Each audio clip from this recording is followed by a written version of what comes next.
Good evening, everyone. We're going to go ahead and get started with our February 10th to 2026 board meeting.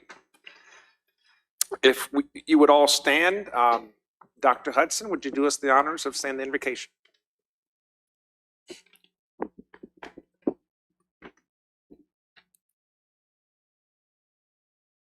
Thank you. Let us pray. Father God, we just thank you, Lord, for this opportunity for us all to meet together. We thank you, Father God, for what is going to be discussed in this meeting. We pray for wisdom. We pray for guidance. And then, Heavenly Father, we pray for discernment that all that is discussed will be for the benefit of the citizens of the county. We pray that you continue to watch over this board and guide them in the way that you would have them to go. And this is our prayer, and we thank you for this opportunity. In Jesus' name, we pray. Amen. Amen. Thank you. You can remain standing for the pledge. I pledge allegiance to the flag of the United States of America and to the republic for which it stands, one nation, under God, indivisible, with liberty and justice for all. Y'all, please be seated. We will start off with our opening board comments. I will make a note that we have all of our members, Mr. Black, Mr. Thomas, Mr. Underwood, Ms. Long, and Mr. Seeley, and myself, Mr. Forehand. So, Mr. Black, would you like to start us off? Sure. Thank you, Mr. Chairman. Just a few things. I think sometimes as a Board of Supervisors, we sometimes it's not that we don't lose sight, but we owe a real bit of gratitude to our staff and fire and EMS and the Sheriff's Department for their work over the last couple of weeks. It hasn't, we've seen it, how hard you've been working, some of the conditions that you had to work in, from dealing with a storm to clearing out the polling places, the special election, to getting to people when conditions were not particularly great. So I do want to thank our Sheriff's Department, our fire and EMS again. Can't say it enough, what a job they did throughout the whole entire, basically, couple weeks, because that was really, really hard to get up in places, and some of the subdivisions were in rough shape for a very long time in the rural roads. Also want to thank Delegate Cole for her support over the last several weeks, beginning in late December into January. She advocated for HB 420, 421, and 422. Dealing with private utility water companies. 422 is still alive and it's gone over to crossover. So we do want to thank her for her support, and we will keep you updated as to where that is. I want to congratulate Sil Voigt on her election, Priscilla Voigt on her election, the special election to treasurer last Tuesday. We do, as a reminder, we do have the Caroline County Polar Bear Plunge coming up, not this Saturday, but next Saturday. For those of you who have never been to it, it's inside Lake Landor. It is a really, really fun event, even if you have never seen it, to come in. The lake is open to the public for them to see. Last year, the organizations involved raised over $42,000. It is a huge, probably one of the biggest charitable fundraisers we have here in Caroline. So if you go on the website, or you want to email Ladysmith Ruritan Club, or you want to contact me, I can get you in touch with an organization if someone wants to donate to them. I mean, these organizations rely on that money for food banks, to help service dogs, whatever the case may be. And then finally, and I know I've gone on, but I think many of us were able to get to the Monk Walk. And there are certain times as a supervisor, you have special moments that you say, this is a really cool thing that I got to do and got to see. And I think it wasn't just the supervisors who felt that way. I think the public and the country is yearning for that. And it was really, really touching and moving. So I do want to thank them for what they brought to the energy and love they brought to the community. So thank you. That's it, Mr. Chairman. Thank you, Mr. Black. Mr. Thomas. Thank you, Mr. Chairman. I just have a few quick ones. I'm going to echo the spiritual nature of the Monk Walk and the fellowship that went on there. But another thing that really surprised me was the outpouring. Well, it shouldn't have surprised me, but it was the outpouring of love by the Caroline County residents. When I looked at the other side of the church where the monks were supposed to speak, it was probably close to 1,000 people there, and it was just a great thing to see us all come together. And again, it was their walk for peace, which is something we should all have in our hearts. So I'm going to try to keep that in my heart and hope we all go forward with that. Another thing is someone had asked me about the Davenport financial report, about the county status. That's on our website. I've also asked Mr. Cully to get us an updated debt summary on the website. I think he's working on that. What's there now is from 2017. And I'm going to ask for staff's help. I guess that's probably Mr. Parton. But both Dominion and the Rappahannock Co-op have a county utility tax on our bill. And that was discussed by a constituent and a non-constituent. Where does that money go and why is it there? And it's been there forever. So if we could have somebody find that out or, connect me with Dominion's folks, then I'd pass that along.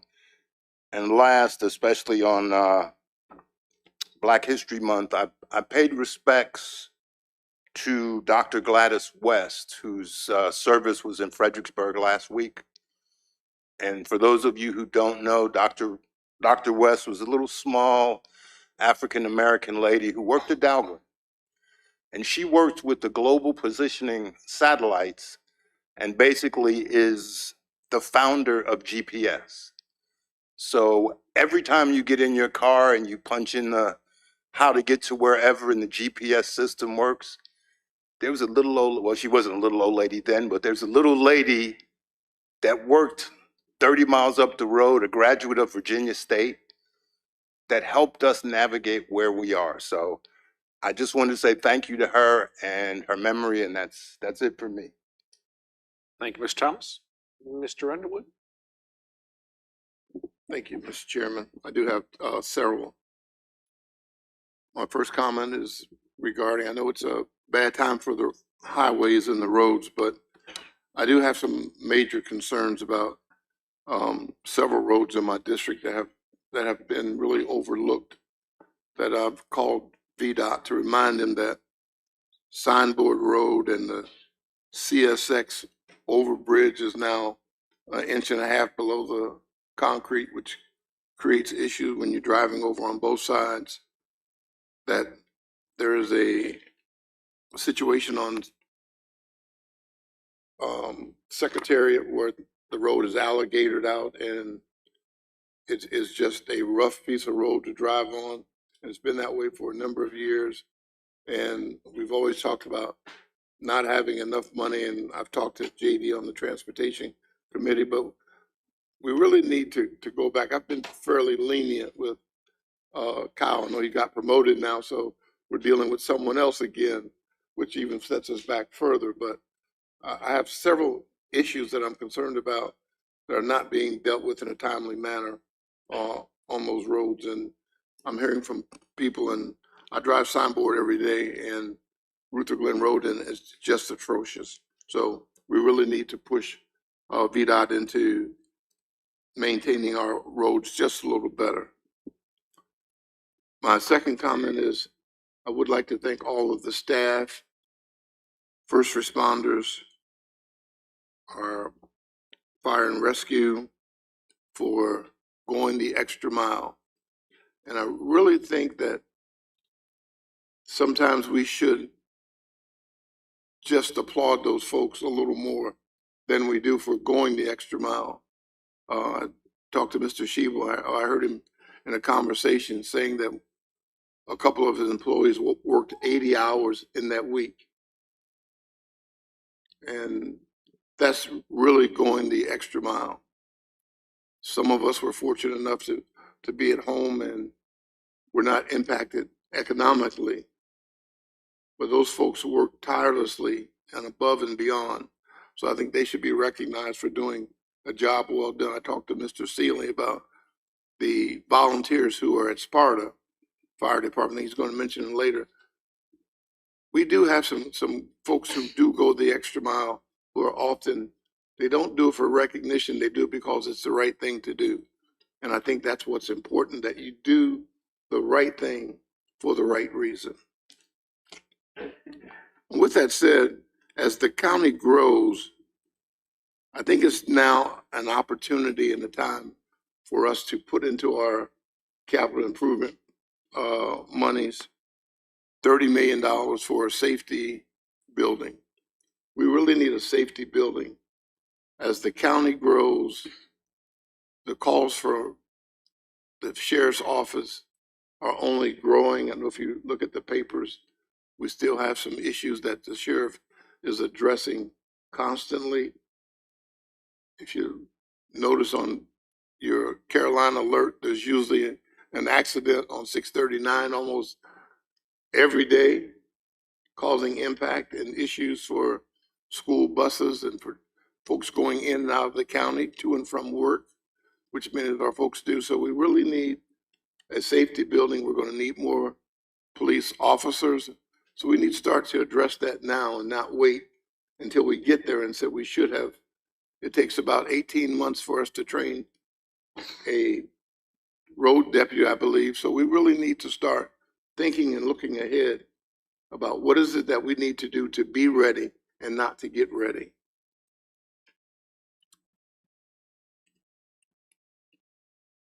My last comment is, this is Black History Month, and I just certainly want to applaud and recognize all of those individuals who have made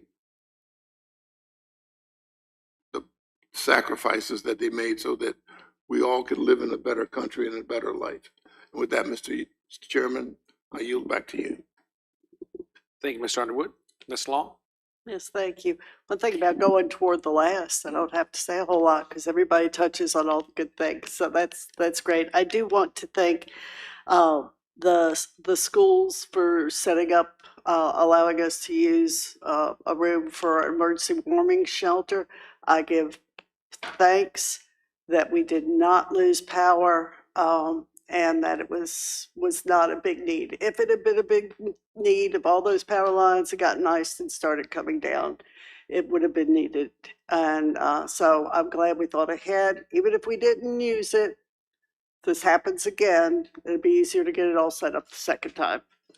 I also want to put please go if you can get there to the Polar Plunge and support that activity. It's been going on for years and helps to benefit many of the groups around here to continue their efforts to feed the hungry, keep our kids healthy with YMCA, Caroline's Promise, and multiple others. So if you don't mind being out in the cold and watching a bunch of very brave people jump into icy water, then you can run back to your car and get warm. But I also wanted to say that I was fortunate in the past several years to be a member of King George Caroline Gideon group, and Miss Gladys West and her husband Ira, who passed away about 3 years ago, were members. So I got to meet her and him, and they became dear friends. I got to talk to her about a day or two before the Lord called her home, and she was ready to go. As her daughter said, I know she can hear you, because she would hold the phone up to her. We could visit to her on the phone. But a brilliant lady, and he worked at Dahlgren too. They were both wonderful people, wonderful parents, and she will be missed, but she has left a contribution to this world that will never be forgotten. So she is with Ira now and enjoying their just rewards. And with that, I will turn it back to Mr. Seeley. Thank you, Ms. Long. Mr. Seeley? He's next. Thank you, Mr. Chairman. Thank you, Ms. Long. I too would like to echo the nonstop effort from Public Works and Fire and Rescue, but I also like to thank Chief Loftus and the volunteers at Sparta. We actually had an ambulance at Sparta for the first time, and those volunteers were very excited. They spent a number of hours with a number of volunteers. And Chief, I'd just like at our next meeting, get the number of volunteer hours from the storm, or do you have them? Because I'm going to tell you, not just in Sparta, but in Bowling Green and other localities, the number of hours that were spent by volunteers to augment what was going on was pretty tremendous. Yeah, from our volunteer staffing, we did very good this storm across the spectrum. In Bowling Green, Company 1, 247 man hours were volunteered. Company 2 in Ladysmith, 23 hours volunteered. Company 3 in Port Royal, 67 man hours volunteered. Sparta, Company 4, 376. And then Company 5 in Frog Level, 216 volunteer hours over a course of 3.5 days is what we calculate.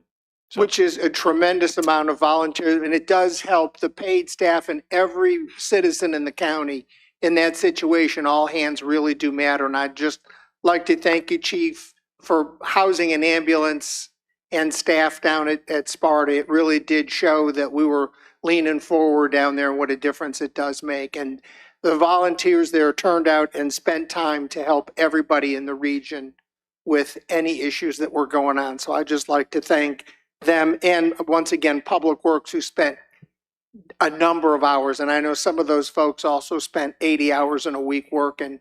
And it is one of those, nobody realizes who it is out there, and the skid steers and the tractors. But when you can't get the ice off the surface, you have to resort to drastic measures. And I think that's where we were, and a lot of equipment was used to do that.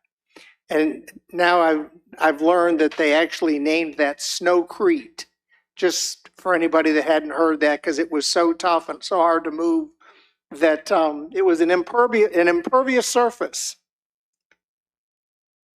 I also attended the Monk Walk, and I will say the outpouring locally for a peace walk was tremendous, but nationally, the attention to this whole event was something beyond anybody's wildest expectation. I know when they started, it was just, they were just walking, and then it slowly had more and more attention, but it really has brought a number of folks to the surface to watch, to observe, to listen, to understand. I was just overwhelmed with the number of people that were outside the church that evening just to hear the head monk speak. It was really reassuring that everybody was there listening. It was an extremely peaceful and calming time, and I want to thank everybody that came and thank them for the work that they've done nationwide for bringing people together. And the sheriff, I gotta say, the sheriff earned a special place in that whole organization's time. He is one of the few law enforcement officers that was actually on their Facebook page. And the picture, those of you who haven't seen it, is really just priceless. Kudos to the sheriff's office and all the work that they did. And I know that the majors spent a tremendous amount of time. So Travis Nutter also deserves a very special thank you for the liaison that he served between their organization and the county. And I'd just like to thank them all very much. Thank you, Mr. Chairman. Thank you, Mr. Seeley. And I'll be brief with mine. 'Tis the season with the thaw coming with the weather.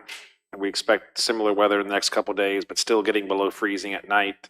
If you have a road that starts erupting from the freeze thaw, myvdot.virginia.gov is a site that you can report those.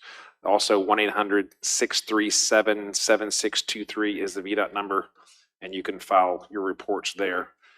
Other than that, we will move on to the rest of the agenda, and I will open up any amendments to the agenda for this evening.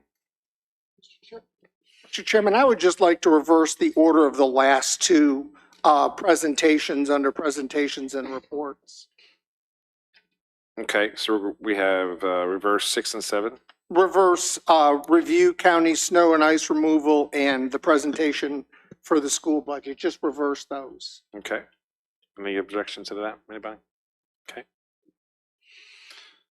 Anyone else? Mr. Mr. Kelly? Chairman, staff would like to add on the consent agenda 3L, which is just the ratification of the local declaration of emergency that was declared for the storm.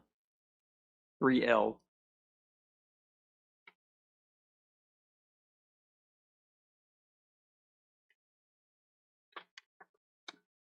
Mr. Cully? Mr. Chairman, agenda item number 5 has been pulled at the applicant's request. Okay, that's what I was actually going Oh, to follow yes. up on. Yeah. Yeah, we Number marked 5, that. which is the special exception permit request, has been pulled by the Yeah. applicant, Deferred for- by applicant. deferred to a later date. Today. Yeah, they Okay. called it.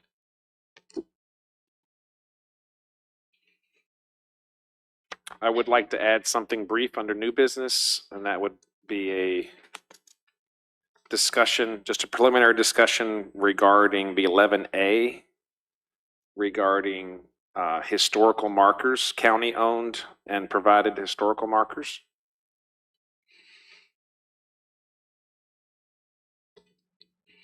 County owned. Yep.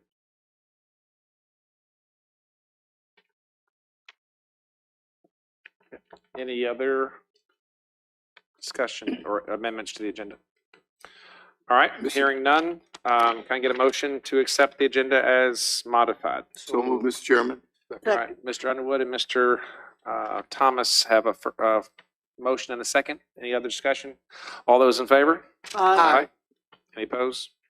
All right, we have an agenda for the evening, and we'll start off with presentations. And that would be, first off, the Honorable Ms. Nicole Cole. And, She does not appear to be here, Mr. Chairman. I know it was tentative that we would get her based yes, on that's that. the Okay. house schedule, so we will All right, ask her well- to come back again. If she happens to come in after, while we're still in this, that's fine. Recognition of Mr. Donnell Howard upon your retirement, sir. We're jealous.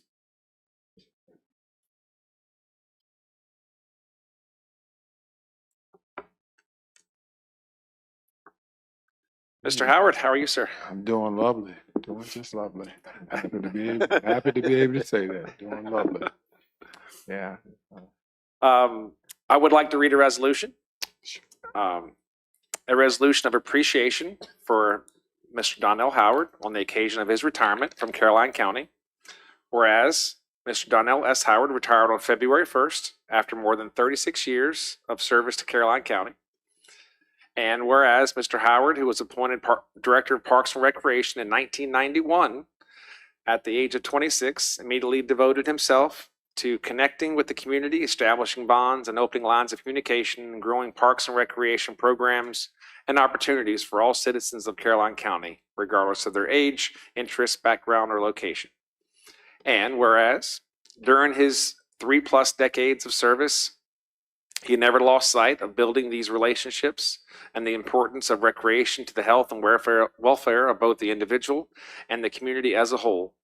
And whereas Mr. Howard built the Caroline County Department of Parks and Recreation with modest budgets, minimal staffing, limited recreational facilities, and venues under his control by mentoring and developing a dedicated staff and building partnerships with Caroline County Public Schools and nonprofit organizations. And whereas Mr. Howard is a true gentleman and public servant whose unwavering positive attitude, calm demeanor, and uplifting spirit is an inspiration to both the citizens of Caroline County and his fellow employees. He will be greatly missed by all those who came in contact with him. Now, therefore, be it resolved that the Caroline County Board of Supervisors hereby expresses its sincere gratitude and appreciation to Mr. Donnell Howard for his dedicated public service and commitment to the betterment of Caroline County and its citizens.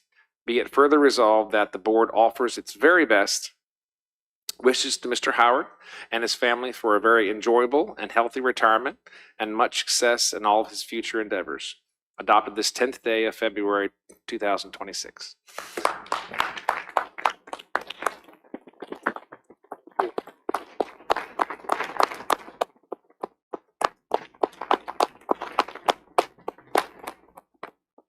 Mr. Howard, Wow. if you would wow. like to say a few words, you're Sure. For the last 2 weeks or so, I've been extremely emotional for good reasons. Because it was truly a great journey for me. And when I think about this county, think about how it was established in 1728, Queen Caroline. I think about all those who came across this land here, having a great opportunity to do great things in Caroline County. I see myself just being another person that have come this way, being very productive, invested all, sacrificed along the way. Went home in tears at times. But through it all, I stand before you being grateful of the great experience that I had employed in Caroline County. And so when I think about those years, and I'll definitely have time to do that, I think about all the great people that have come and they have gone. Some are still every now and then get to be talked about, and some never to be talked about again. However, their impact is still noticeable. They laid the foundation for great folks to come along, to pick up and continue to do great things. I saw it as an opportunity that I chose not to falter in. Great opportunity to bring smiles, opportunities to show people there's a way of excellency. Show folks that even in the midst of storms and trials, it can still rise up and be effective. That's what I sought after. And I stand here tonight with no one else beside me. But that's not reality. There are a lot of folks, some have already passed before I passed. I'm still in the land of the living. And so I shall speak for them. I don't want to leave this place tonight for you all to just remember me as being a tall figure. But I want to be tall in spirit tonight. Therefore, those who you do not see, I would be remiss if I did not recognize them. I would not be here if it were not for the Board of Supervisors, those in the 20th and the 21st century, for all the employees that came my way to lend a hand, all the volunteers which made it possible for these great things to take place, for all those loyal supporters of Parks and Rec. I stand here tonight representing them. I could not be tall if I didn't speak up for them. And I'm grateful tonight.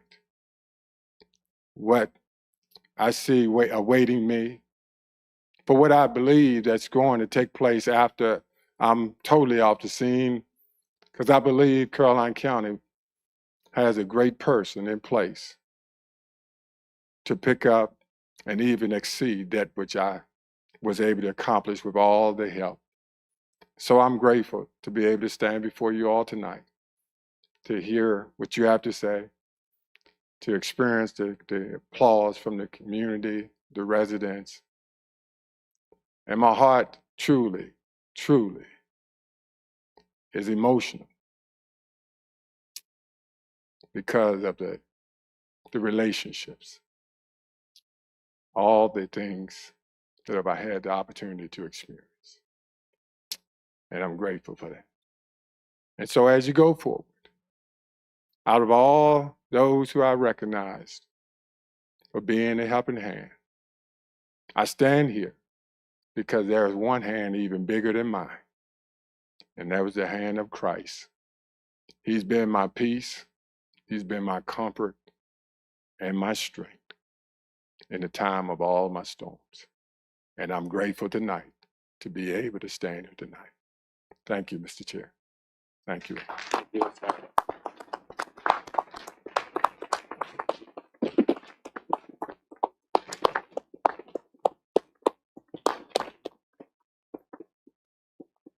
will offer if, board members, if you would like to say anything, this would be great. Yeah, that's the longest Donnell has ever spoken at a board meeting before. You saved the best for last, Mr. Howard, and Absolutely. we sure appreciate your service. Thank you. I came a little bit after you, and there's never been a Parks and Rec department without you. Yeah. So we are always going to miss you. And maybe we'll put a little basketball and a picture of you in the corner office so we'll see you each day. But thanks for what you did. Thank you, sir. Thank you. Well said. Thank you. And if I could, I want to say that I don't want you to forget, not just the parents, some of us who are a little bit more of a pain than others. But we did get the football team Yeah, going. we did. But the fact that those kids, those boys, I still run into some of them and they still remember you. You left your mark on another generation, and that's a gift. Thank you. Thank you. And Mr. Howard, I didn't write this, but when they said that you're a true gentleman, Thank you. they couldn't have put a better bullseye on a right term describing you. I've been around this board for about 10 years, and you were a constant positive contributor. Just the heart is always there, and just sincere thanks from me to you. I've had the benefit of coaching in the departments under your guidance, and then being on this side of things as well, Yeah. and being a true gentleman in everything you do. So I am truly jealous of your free time, and I wish you all the best. Thank you. And there are no other. Thank you. Mr. Steele? And Mr. Chair, I'm sorry, Mr. Chair. Thank you and your wife as well. You all have been great contributors to Parks and Rec, and I thank you for that. Much I'm appreciated. sorry, Mr. Chair. Oh, it's your evening, and I just want to thank you for the time spent explaining to me Parks and Rec in my early days on the Board of Supervisors, explaining programs, explaining situations that would be called to me, and I'm like, I don't understand. I come and sit in your office and you'd explain it. Thank you for all the patience with that. Thank you for all the hours you've spent above and beyond just the normal day, that I don't think anybody realizes how much time that position takes and what it means to folks when they finally had basketball season. And I know pickleball rose in the middle of your in the last years, and I know what a trial that's been. But we've all worked together to try to solve that. I just want to thank you for always being solution oriented and taking the time sometimes to explain to somebody who was not a Parks and Rec user what it meant and what it does. Thank you, and we will very much miss you. Thank you. Thank you, Mr. If you would do us the honor of come up so we can get our photo. Sure. Thank you.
All right.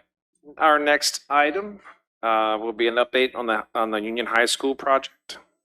Dr. Sonia Hudson.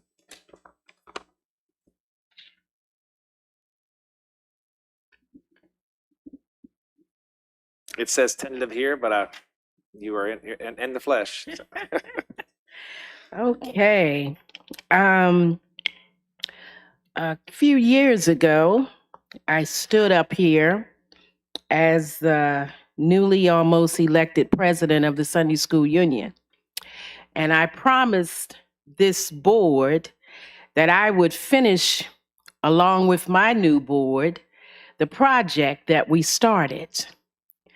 So I am grateful and thankful, and we are blessed to report that the project has been completed.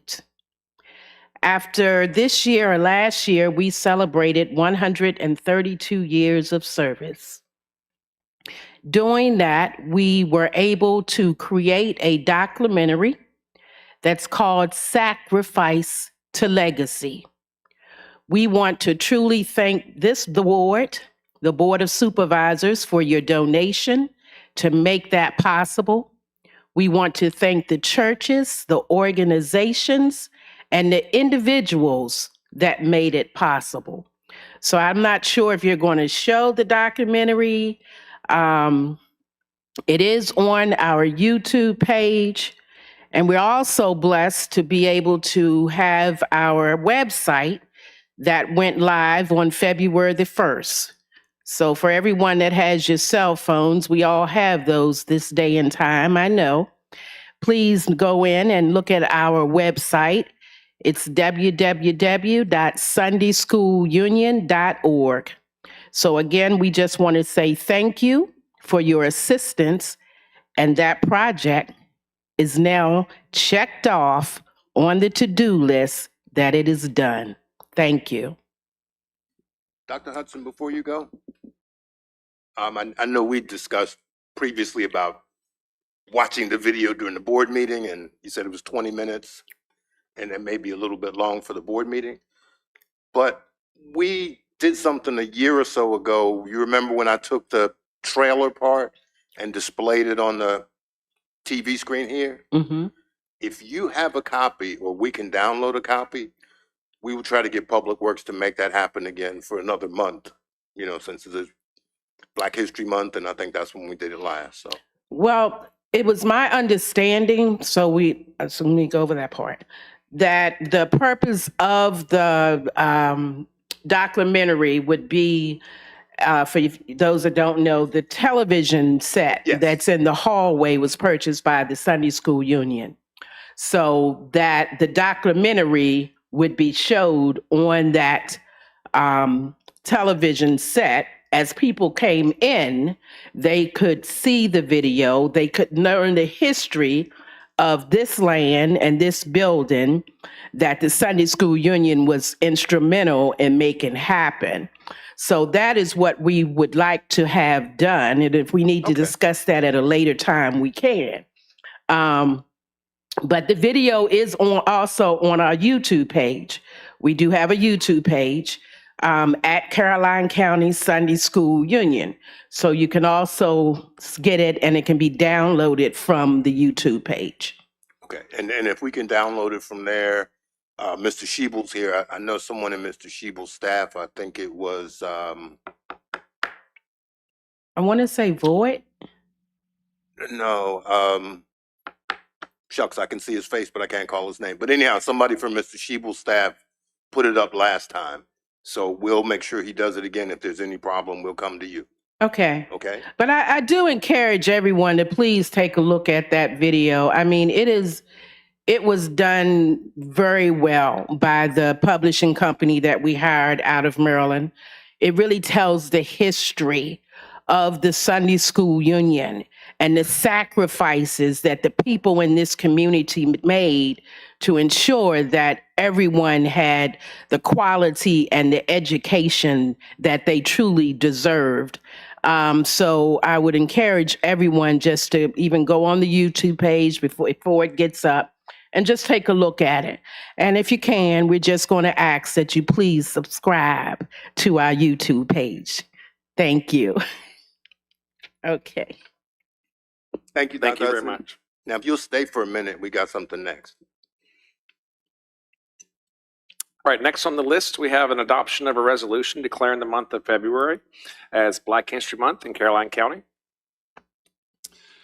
So a resolution declaring the month of February Black History Month in Caroline County. Whereas the history of the Commonwealth of Virginia and the United States of America includes numerous accomplishments and contributions of African Americans. And whereas Caroline County in particular has been fortunate to benefit from the contributions of its native sons and daughters of African descent. And whereas the contributions of these Caroline natives are noteworthy and have benefited not only Caroline County, but in many cases the Commonwealth of Virginia and the United States as well.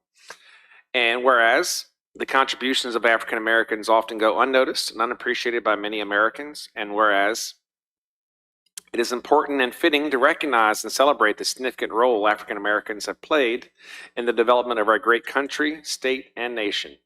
Now, therefore, be it resolved that the Caroline County Board of Supervisors hereby proclaims the month of February as Black History Month in Caroline County and encourages county residents to take advantage of the presentations, displays, and other materials available to learn more about the contributions of African Americans, adopted this 10th day of February, 2026. Mr. Chairman, we usually present the resolution to the president of the NAACP.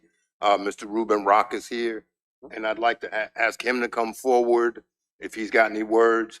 And also, Dr. Hudson and the Sunday School Union, if you could come forward too.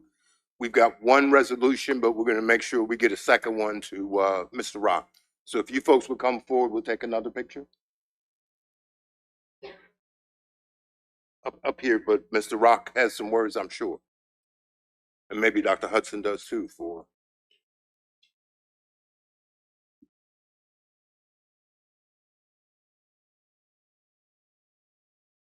Like I say, good afternoon. I'd like to thank the board for the resolution. You have to be careful what you ask for. As mic could be like kryptonite to some. But I thank you. We stand on the shoulders of some tall people with the presentation of Mr. Howard with the 36 years. That's Black history. That's Black history. But somewhere I read, until my people who are called by my name would humble themselves and pray and seek my face and turn from their wicked ways, then will I hear from heaven and heal this land.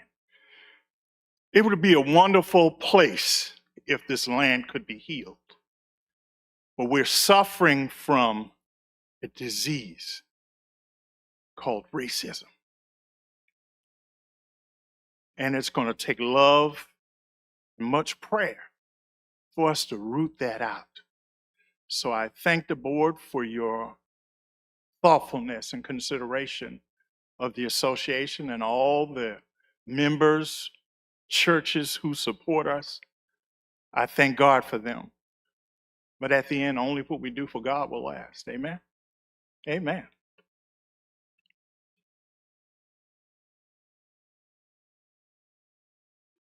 Dr. Hudson, if you would come forward to be part of the photo montage.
Next, we'll have the review of county snow and ice removal. Mr. Nunley, if you would step on down, please.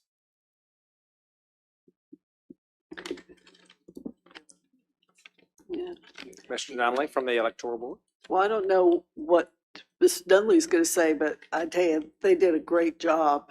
I think both VDOT and with all the roads and our staff, man, they were right on it. And I know they worked hard, but, and I want to thank them because I forgot to do that in my opening comments.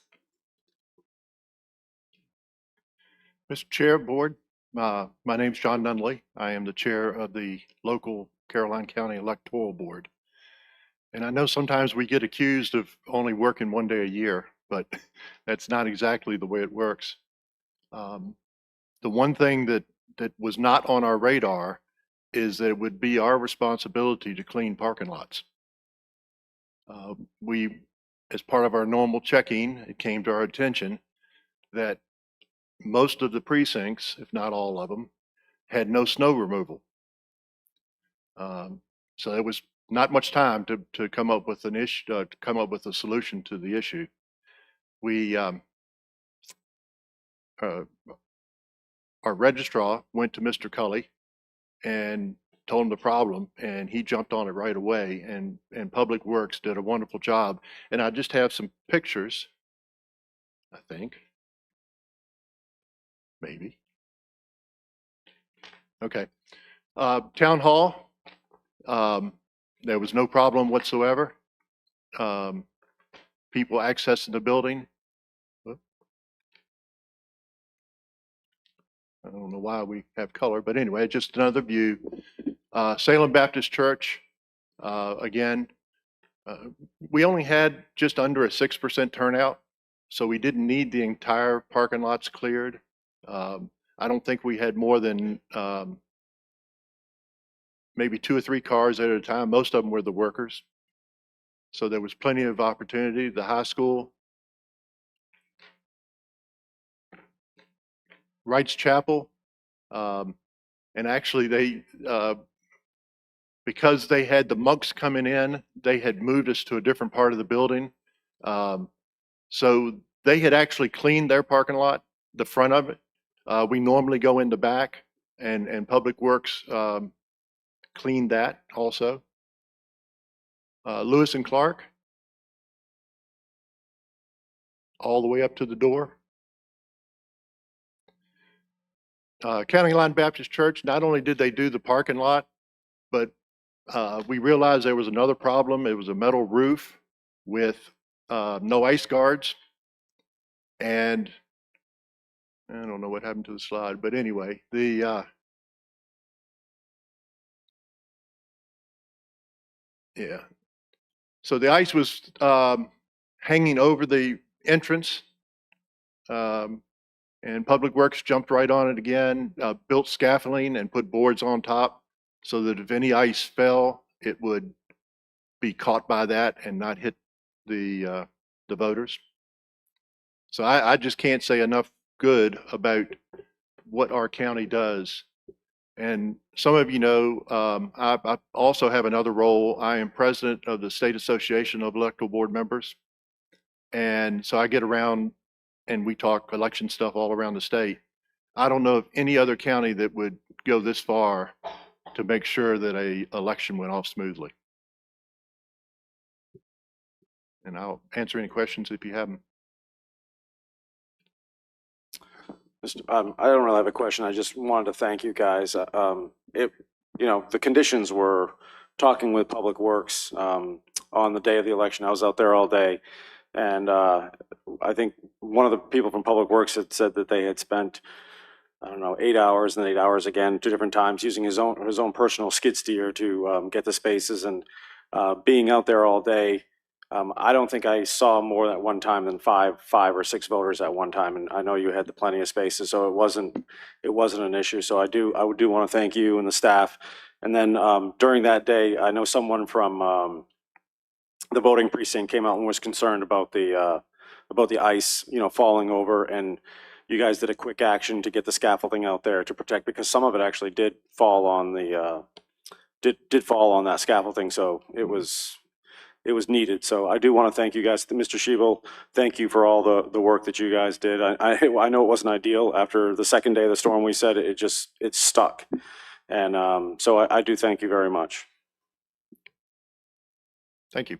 Mr. Knight, thank you very much. Just a quick update regarding the video. We're Miss Dr. Hudson, we're trying to get that accessible in the back, and we're gonna proceed with Dr. Calveric. And if we're able to get that functioning, then we will show it right after Dr. Calveric's presentation.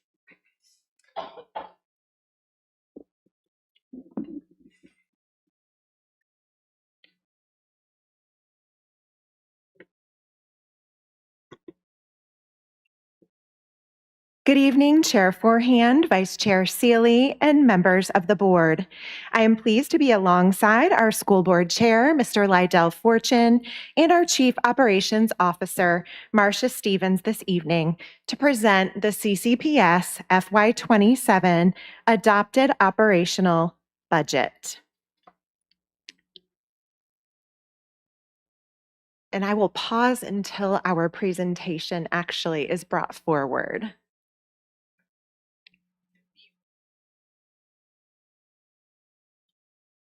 Thank you.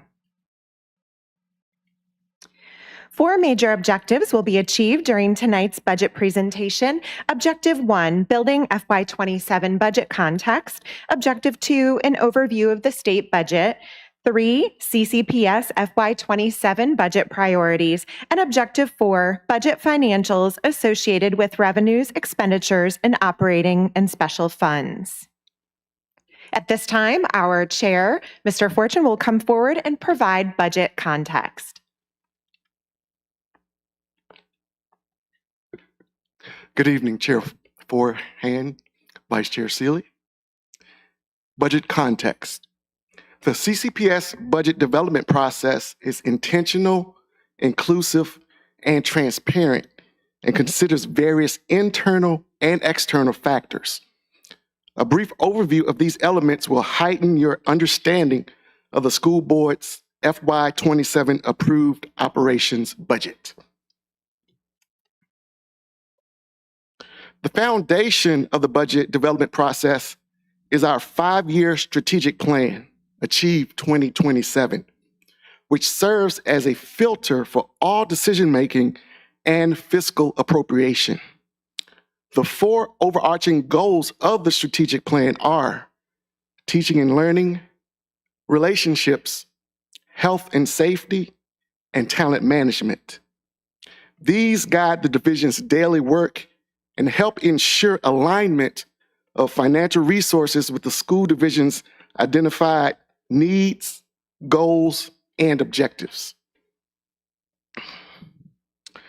This visual portrays just a few of the first semester FY26 successes that demonstrate strong fiscal stewardship of FY26 funds and intentional alignment with Achieve 2027, ranging from Goal 1, teaching and learning.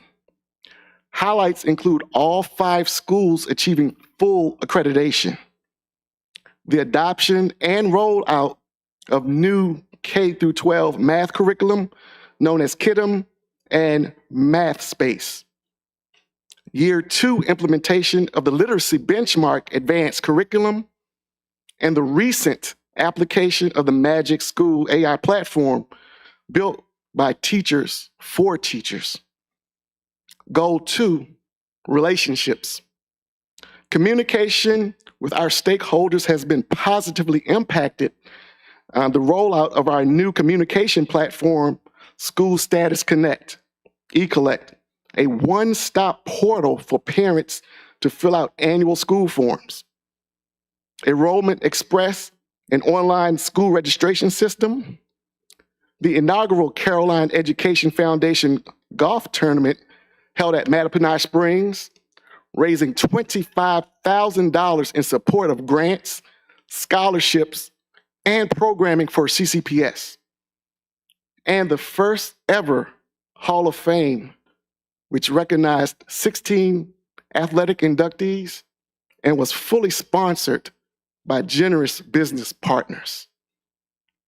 Goal 3, health and safety efforts document a focus on mental health and well-being with the introduction of LifeBridge Health, an in-school counseling service for students, as well as a telehealth pilot and the rollout of Care Solace, connecting families to community, mental health, and substance abuse services. Finally, CCPS was proud to erect and open the BGES Learning Villas in 93 days from purchase to ribbon cutting to temporarily address capacity concerns and provide a healthy and safe learning environment for our Huskies. And goal 4, talent management. We grow our own using all-in grant funds to complete a UVA Master's Reading Specialist cohort and HR implemented staffguidance.org, employee coaching supporting employee well-being and retaining talent. These first semester artifacts serve as visible evidence of the school division's focused commitment to achieve 2027 and the need for a strong, needs-based annual budget. With the goal of being transparent and inclusive, the CCPS budget development process reflects a multifaceted approach which spans multiple months, specifically October of 2025 through May of 2026.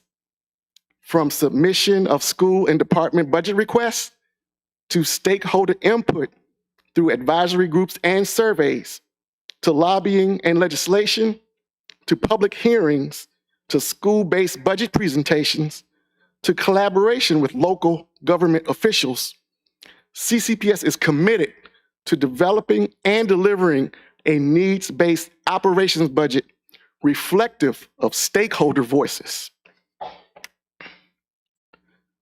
Ultimately, the school community's voice, CCPS data, standards of quality, the new school performance and support framework, and programmatic needs yielded a clear funding trend for FY27, people over things. With over 700 stakeholders providing feedback, contributors identified compensation and benefits and human resources as the top priorities for FY27. And now Mrs. Stevens will highlight key aspects of the state budget. Governor Youngkin released the proposed budget for the 26-28 biennium on December 17th. The budget includes $543.8 million in general funds to fully fund the state's share of rebenchmarking. The budget also provides $382.9 million for a 2% salary increase in both fiscal year 27 and fiscal year 28 for the standard of quality positions. In addition, the budget allocates $127 million for school construction plus $172 million of literary funds in the 27 school construction assistance program. Lastly, Virginia's teacher-related VRS contribution rate is expected to reduce 2% for the biennium effective July 1, 2026. Please keep in mind, this is all the proposed by Governor Youngkin, and we will monitor the upcoming General Assembly session for changes. The majority of the state funding is provided to the school division based on the average daily membership, or ADM. And the ADM is the membership of a student from the first day of school until March 31st of each year. Based on the reporting fall membership and the state's projected ADM, CCPS is adopting 4,340 for the fiscal year 27 budget calculations. The school division monitors the ADM on a monthly basis and will update those projections once the March 31st ADM is reported in April for the fiscal year 26.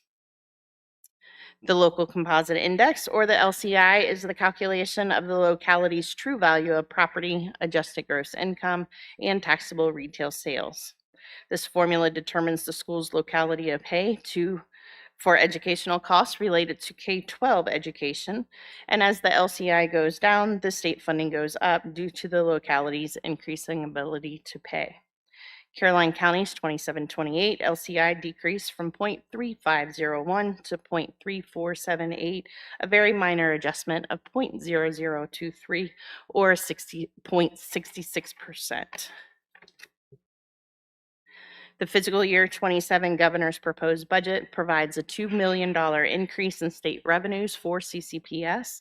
The revenue highlights include $515,000 additional funding for standard of quality for special education and add-on funds due to our special education student population growth we have seen in recent years.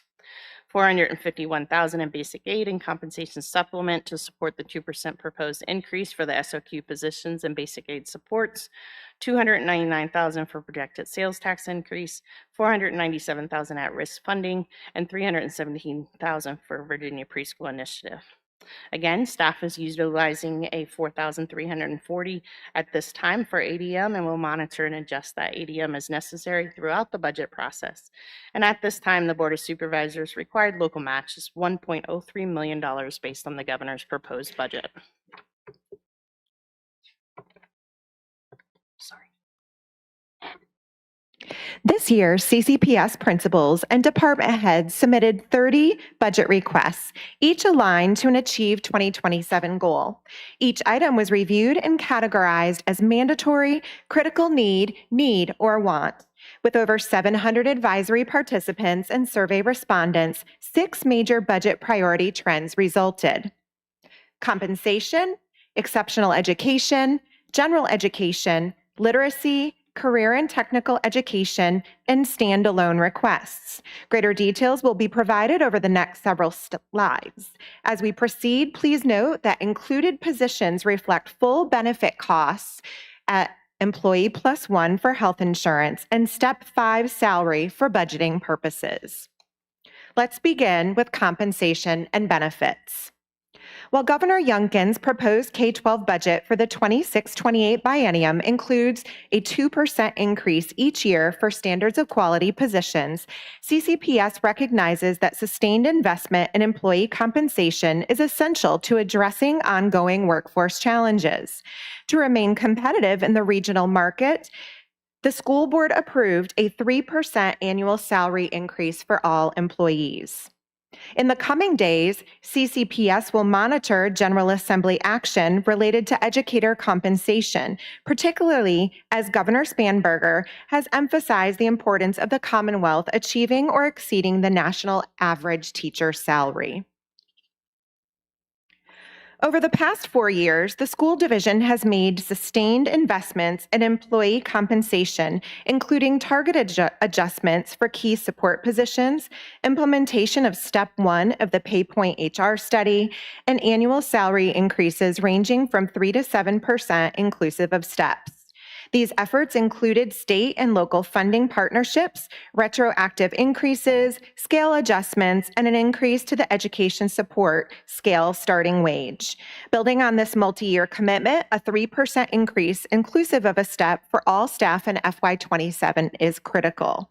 Let's take a look at the data behind this percentage. To build on past compensation progress, CCPS reviewed first and fifth-year teacher salaries in comparison with neighboring divisions. As noted in previous budget presentations, investments made over the past 4 fiscal years had successfully moved CCPS into the regional midpoint. However, this year's analysis shows that surrounding divisions have continued to accelerate salary increases at a faster pace. As a result, CCPS now ranks 13th out of 20 for first-year salaries and 14th out of 20 for fifth-year salaries. The accompanying charts illustrate this shift and underscore the need for continued strategic investment to preserve competitiveness and sustain the progress previously achieved. As a part of our ongoing review of the teacher salary scale, CCPS compared 20, 25, and 30-year salaries with regional peers. Current data placed CCPS 15th of 20 at 20 years, 12th at 25 years, and 8th at 30 years. Targeted investments by neighboring divisions have increased pressure in the back third of the teacher scale, reinforcing the need for ongoing monitoring to ensure CCPS remains competitive across the full career span, particularly for our experienced teachers. Moving into support staff. Despite FY26 scale adjustments for the noted support staff categories on the slide, CCPS ranks 5th out of 6 for food service positions and remains 6th out of 6 for custodians and paraprofessionals. To strengthen recruitment, retention, and daily operations, focused investment continues to be a critical need for custodians, paraprofessionals, food service technicians, and cashiers to improve our competitive standing within the regional market. For awareness, CCPS will be engaging in a new compensation study in the fall of 2026 to inform FY28 budget priorities. Health insurance increase. Moving into health insurance, CCPS has not yet received our final renewal rate from the local choice. However, our claim analysis projects an 11.5% increase in premiums. If confirmed, this would result in an employer increase of $886,000. It is important to view our longitudinal data surrounding health insurance rates. Specifically, state health insurance averages are anticipated to increase between 9 and 10%, and the national average falls between 8 and 9%.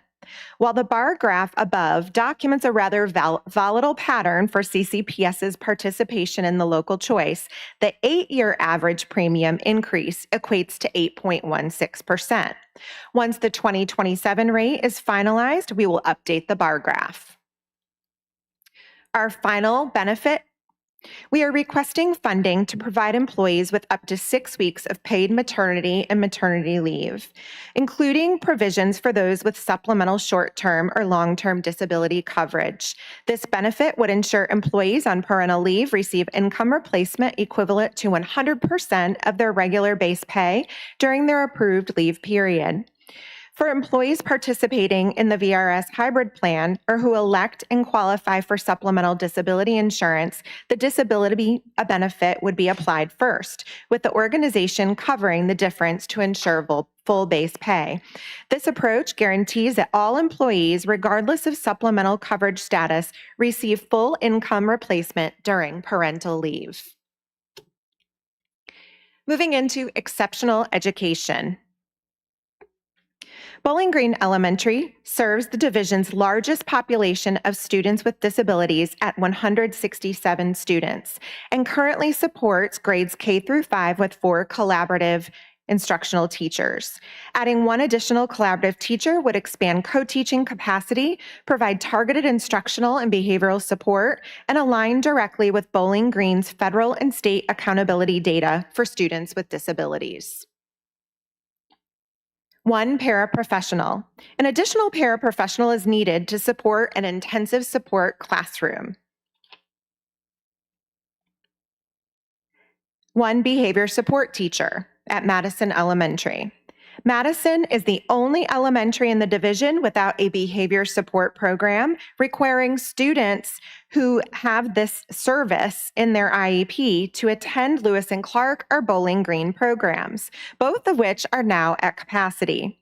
Establishing a behavior support program at Madison would allow our Mustangs to remain in their home school, promote equitable access to services, reduce family disruption, and relieve capacity pressures at neighboring schools. Budget increase for contracted services. Due to the ongoing critical shortage of related service providers, CCPS relies on contracted services for students requiring speech therapy, occupational therapy, physical therapy, support for deaf or hard of hearing students, orientation and mobility services, teachers of the visually impaired, and skilled nursing. With the number of students qualifying for exceptional education services steadily increasing over the past 3 years, these costs continue to rise. Due to the heightened expense of contracted services, a budget increase of $1.7 million is necessary. General education teachers. CMS math teacher. As Virginia raises middle school math cut scores, adding a CMS math FTE or full-time equivalent would support dedicated algebra sections with split block intervention.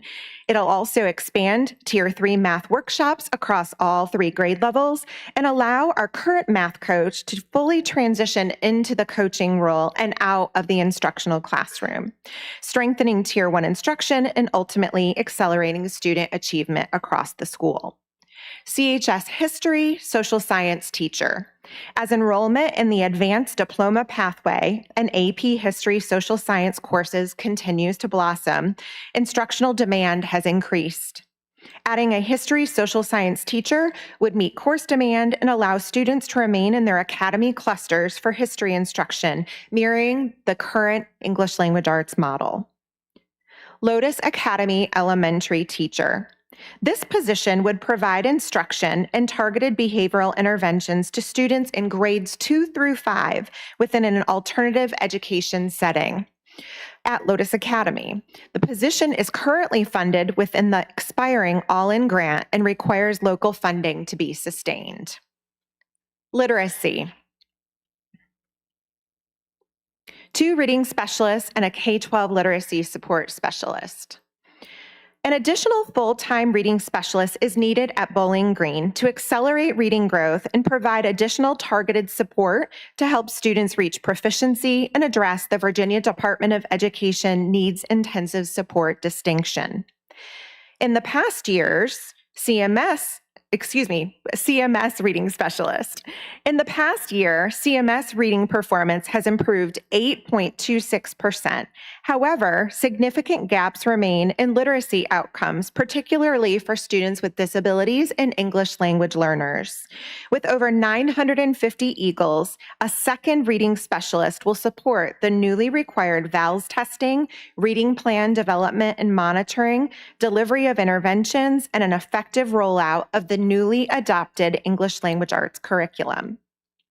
Finally, CCPS must transition the K-12 literacy support specialist position from expiring all-in grant funding to the permanent local budget.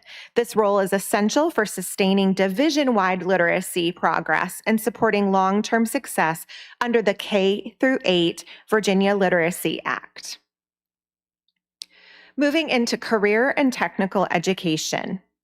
A full-time 6 through 12 career counselor will strengthen college and career readiness by ensuring timely completion and monitoring of academic and career plans, supporting compliance with state 3E requirements, and providing targeted student and family support. This role will also assist juniors and seniors with higher education applications, financial literacy, scholarships, and career planning, increasing successful post-secondary and workforce transitions. CTE coordinator. Establishing a district-level CTE coordinator will provide K-12 oversight, strengthen 3E readiness, expand pathways and exploratory programs, enhance the academy model, and support employer partnerships. This role will also manage grants and accountability tied to CTE completion, credentials, and work-based learning under the Virginia Performance Framework.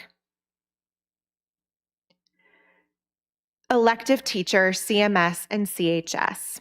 As interest in CTE pathways continue to grow, an additional secondary program FTE is requested to support the flourishing agriculture and STEM programs at CMS and CHS. And finally, our 3 standalone priorities. Attendance officer. To ensure continued success in improving student attendance, we propose transitioning the attendance officer position from expiring all-in grant funding to the permanent local budget. Chronic absenteeism improved significantly across the division this past year, with 80% of our schools showing notable decreases. CMS experienced the largest drop at 10.8% decrease and was the #1 middle school in Region 3 to achieve this, followed by Lewis and Clark at 6.5%, Bowling Green at 6.2%, and Madison at 4.8%. These improvements reflect the positive impact of the ATTEND program in promoting consistent student attendance, as well as the attendance officers' astute monitoring of attendance data, scheduling of individual student and parent meetings, and weekly attendance meetings at each school. Transportation routing system. We are requesting a new transportation routing and fleet management system to replace the current outdated software. The existing system does not support the county's growth or the updated county GIS system, which is critical for accurate bus routing. It cannot accommodate new communities and housing developments, limiting transportation operations. Additionally, a modern system would enable a bus app, allowing parents and students to see real-time bus arrival and drop-off information, ultimately improving communication and convenience. And finally, we are requesting an additional administrative assistant for the front office at Lewis and Clark Elementary School, which serves over 1,000 students. This budget priority aligns with the CCPS office assistant staffing formula of 4 positions per 901 to 1,100 students. This position is critical for ensuring smooth daily operations, high-quality customer service, and safety. We've outlined state funding streams and the school board's approved priorities. What does this all mean in relation to revenues and expenditures? Well, Mrs. Stevens will share.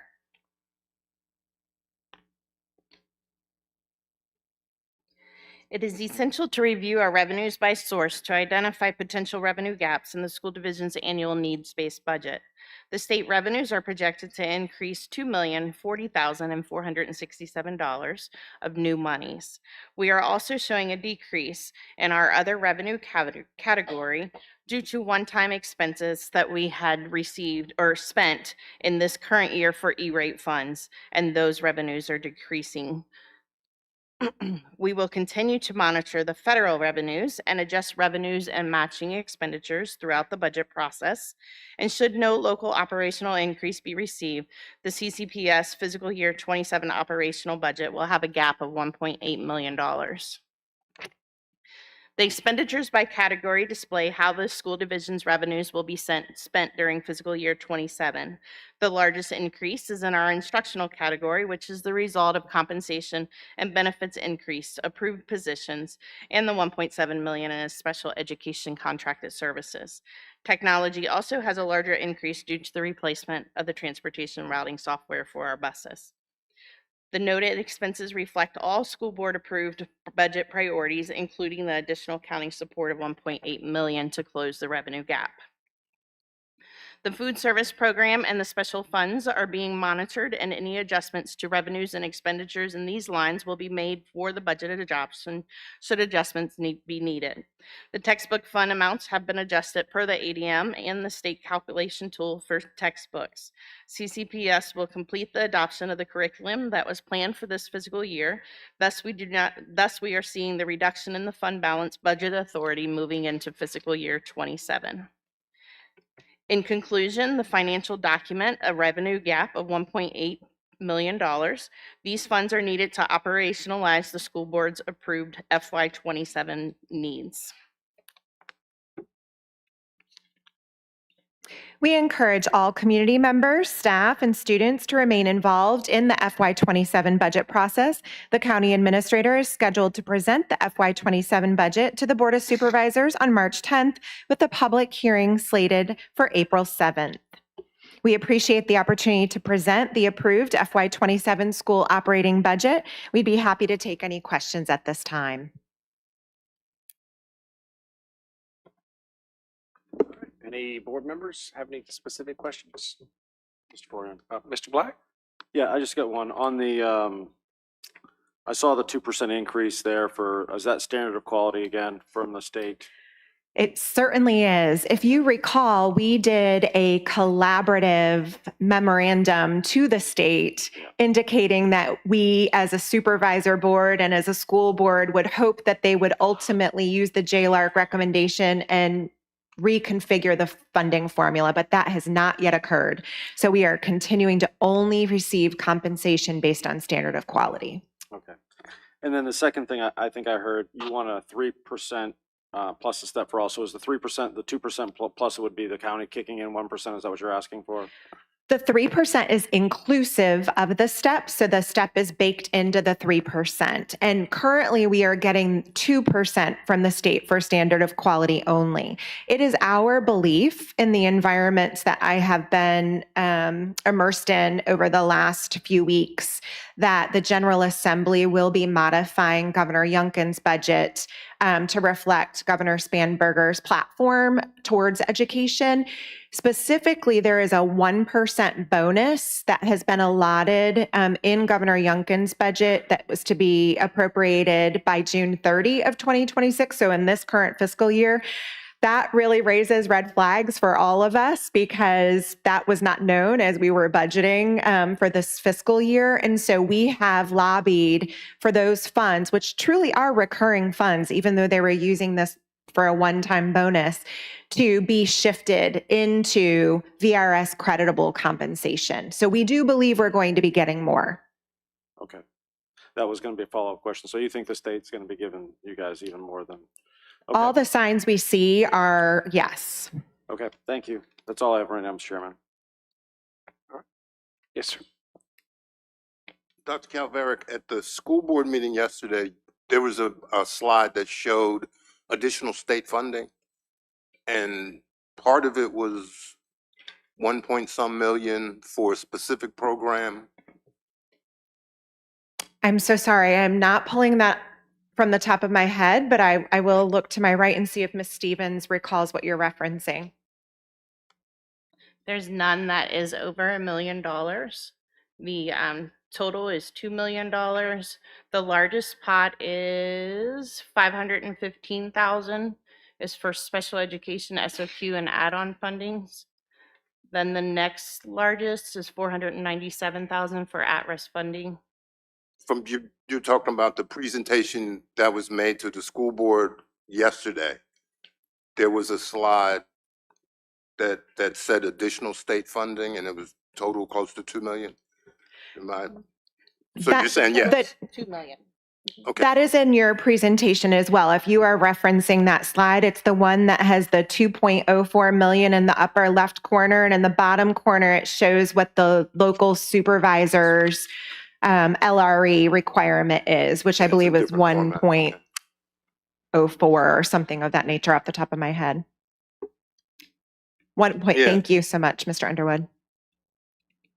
Is that what you're referring to, sir? It's in a different format, so I'll have to check and make sure, but.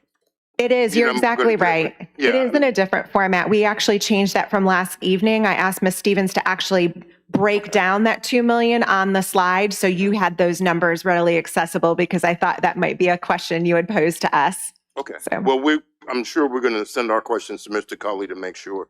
The last question I had, and you talked about the support staff being so low paid. Where are they in terms of categories, or are they all over in the categories that we fund? They are spread throughout a wide variety of categories. So there's operations, instruction, technology, administration. There's no way for us to say, here's X number of dollars specifically for support staff. We could earmark like we did last year. We did actually a nice lift in the category of food service, custodians, paraprofessionals, some admin assistant positions. But while we're doing our lift, everyone else is as well. And so we haven't exceeded our neighbors. And so we're finding ourselves in that same position, unfortunately. But we're hopeful that this compensation study in the fall, we hope to come to the table and sit hip to hip with you and come up with that plan that can help us move forward in a constructive fashion. All right, thank you. I've got some more, but I'll pass them to Mr. Collier, and I'm sure he'll pass them to you. Thank you. Perfect. Thank you. Appreciate the time. Anyone else? Dr. Kovaric, thank you very much. With that, Mr. Parton, we need to have a short pause for Mr. Sadler to.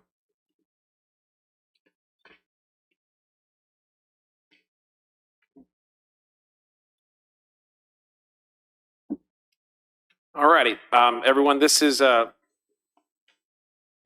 the video that was mentioned earlier in an earlier presentation regarding the Sunday School Union.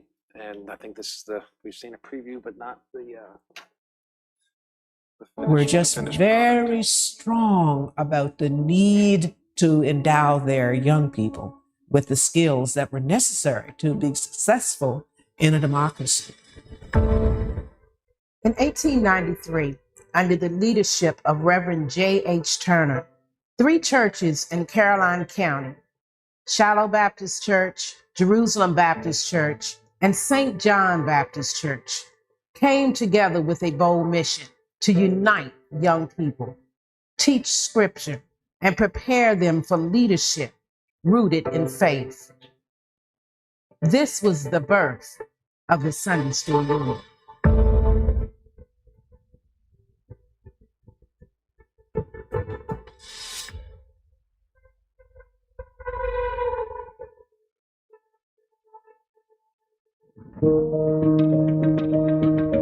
One of the thrusts of former years among and for our people was the active business of trying to separate people, not wanting people to come together. And so the Sunday School Union coming together meant an important step in nation building, I suppose you could call it, because prior we had families, and then families joined a church, and now with the Sunday School Union, you had churches, a coalition of churches working together for a common cause, around a common purpose. So it meant a great deal. It meant workshops, for instance, that a single church might not have been able to afford to put together, but a Sunday School Union could do workshops, training opportunities. It meant a great deal to the community. 2 years later, in 1895, the union took a bold step. They would build a school for colored children. On October the 5th, 1903, the Bowling Green Industrial Academy opened its doors to just 5 students and 1 teacher. Every expense, from instruction to room and board, was paid by the union. We had excellent teachers. We may not have had the best and structure for the building and so forth, and lacking of supplies. But the teachers were excellent. They were dedicated. The children were basically eager to learn. We had supportive parents, and we all wanted to do our best. The principal was truly outstanding, and we felt like one big happy family. It was an atmosphere of unity at all times. The Sunday School Union faced many challenges in putting together a large, a complex product. End result, our former practice had been to build one-room schoolhouses, and now you're talking about a massive building, a massive structure. You've got to purchase land. You've got to assemble the folk who can put together a school, who can plan, who can do all the things that are necessary, like building a high school for their boys and girls, their scholars, as they were looked upon then. Over the next 11 years, the fellowship grew to 9 churches, purchased 35 acres, built 2 buildings, and expanded its faculty. Now, when I entered Union High, it was the first class that attended for 5 years. Prior to that, there were only 4 years of high school. My sisters all attended during that period. The teacher was interested in what the students were able to accomplish. At that time, the school was segregated. Of course, there were all black students there and all black teachers. Mr. Ruffin was the principal the whole time that was there.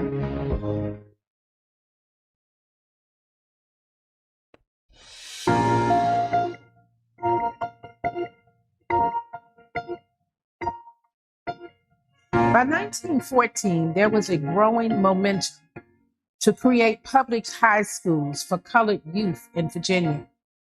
But the Union School faced not only constant financial strain, they also faced discrimination when it came to accreditation and integration into Caroline County Public Schools system.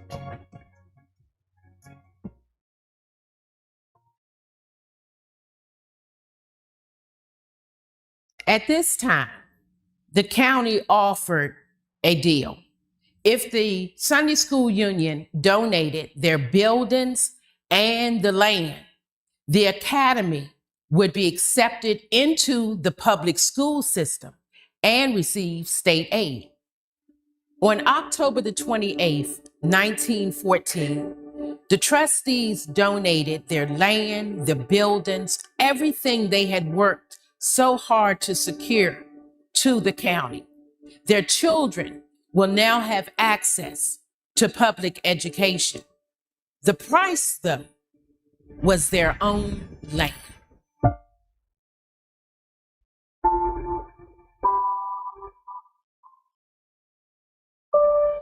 No, they didn't compensate us, and because we had 100 acres land, and they didn't compensate us at all. Just took the land and told you to find somewhere else. Right? Yeah. It was very, very traumatic for the older citizens and then the families to all of a sudden be given 30 days to vacate what had been home to you and your mother and your grandmother and so forth, and then to find a place in another county. For many of us, we ended up in Spotsylvania, as did my family and many of the other families from the old Bethlehem Church, where we were members of since its early beginnings. My grandfathers on both sides, as a matter of fact, were two of its founders. The Bowling Green Industrial Academy became the Caroline County Training School and later Union High School. For decades, it was the county's only secondary school for Negro children. The classrooms were filled with dedication, school spirit, and memories that could last a lifetime. In 1922, the high school department stood second in reading and first and second in writing among the 11 colored high schools of the state of Virginia. During the 1928 through 1929 school year, Caroline County Training School qualified for accreditation from the State Board of Education. One of my favorite moments was when we won the state championship, and that was my senior year. And Ross Monadad and myself, we ended the game with a double play. And that memory always stays in my head, you know. And that's one of the joys I have above being with these guys, you know, the sweet memories we had. We were young, we were loose, and we had fun. Given the attitude of the school and where sports played an integral role in what we did, it wasn't like we needed grades to play. You know, we could probably flunk a course or flunk out and still play. It wasn't a standard. It wasn't devised by the county nor by the school. But we had pride in knowing that we were competitive, and in fact, we wanted to play. It was best that we took grades home that night to our parents. And at one point, there were probably like 4 or 5 of us on the team at one time, which in fact, from a baseball standpoint, we almost had a starting lineup. Having the ability to play 3 sports when I was in school was a balancing effect, because I also, as I said before, was the president of my senior class. And I remember when they were talking about getting football at Union High for the first year, there were some challenges because a lot of things weren't going right. They didn't have the appropriations for money. The funding was off. Other schools were getting money, we were not. And I think that in the end, The money was appropriated by AP Hill, which donated some money toward the uniforms and the equipment. Old equipment, wasn't plastic spikes. We actually had brutal spikes in our shoes, steel spikes. And it wasn't the best equipment, but it gave us an opportunity to compete. And at that time, we were warriors. It didn't matter what the outcome was. We wanted to win. I was the first in my family to play basketball here, out of 9 children. And I enjoy baseball more. I played under Dr. Walter E. Lowe. And at one time I did Black History on him, and at this particular time, Union High School under his leadership was 228 and 18. I played on a lot of them games. Mrs. Dungeon was my history teacher, and she had this thing she said one day. She said, when you go home today, look in the mirror and tell the mirror what you saw today. And at that time, I didn't understand it. So she says, if you can't tell the mirror you saw anything today or you learned anything today, you have wasted a day of your life. And that has stuck with me all through my life, that if I can't look in the mirror and tell the mirror, I learned something today, I have wasted a day. She had us stepping, and you best not get out of step for a whole year. We practiced that. We hit it down pat. People just clapped when we started to go. We had it like soldiers. We really did. I mean, it was something to see. So the principal and the teachers worked very hard and interacted with the students to do the very best that they could, because they had to work twice as hard as some of those students who had more advantages, that type of thing. For many, a single lesson could last a lifetime. That each day should teach you something worth looking at yourself in the mirror and remembering. We were the last class to graduate from the Union High School and the largest class. Each year you had a different homeroom teacher. A lot of the teachers I had, Miss Ruby Fields she taught home economics. And home ec, they taught you how to cook. So I loved sewing and cooking. And then we had to do your history. And then during the summer, the home ec people, they gave you a project to do. And Mrs. Banks, Ms. Ragland, them came around to see whether you had, accomplished your project and see how well you were doing. But you always, when we got home, you had to work in the field. So I worked there for a long time. My mother, we grew up on sharecropping. And you had to do those chores and then get your homework. And you better have it. If you don't, then you get your report card. And well, that's where you see whether you had, did your work or not. The Sunday School Union brought people together for training purposes, development of leadership in the churches, for instance. It brought people together for opportunities to improve their homemaking skills, like sewing and canning. Canning, I remember particularly, was an important kind of workshop that was sponsored a couple times each year by some of these Sunday School unions.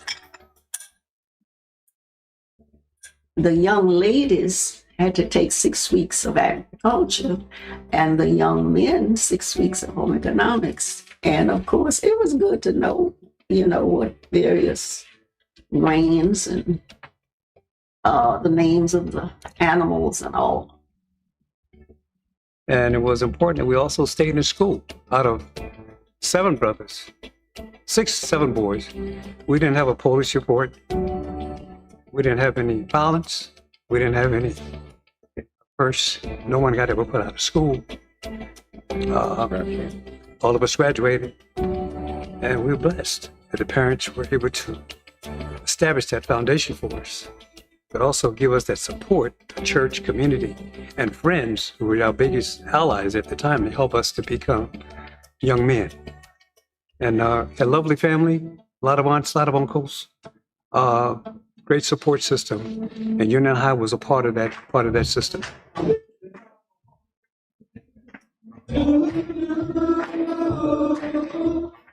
So the unions brought people together, not just for the purposes of religious services, but also for educational purposes and training opportunities, and just for fellowship meals too, which was very important, getting to know folk from other churches well. So it was an important element in terms of building community and in terms of supporting the institutions that the union sponsored.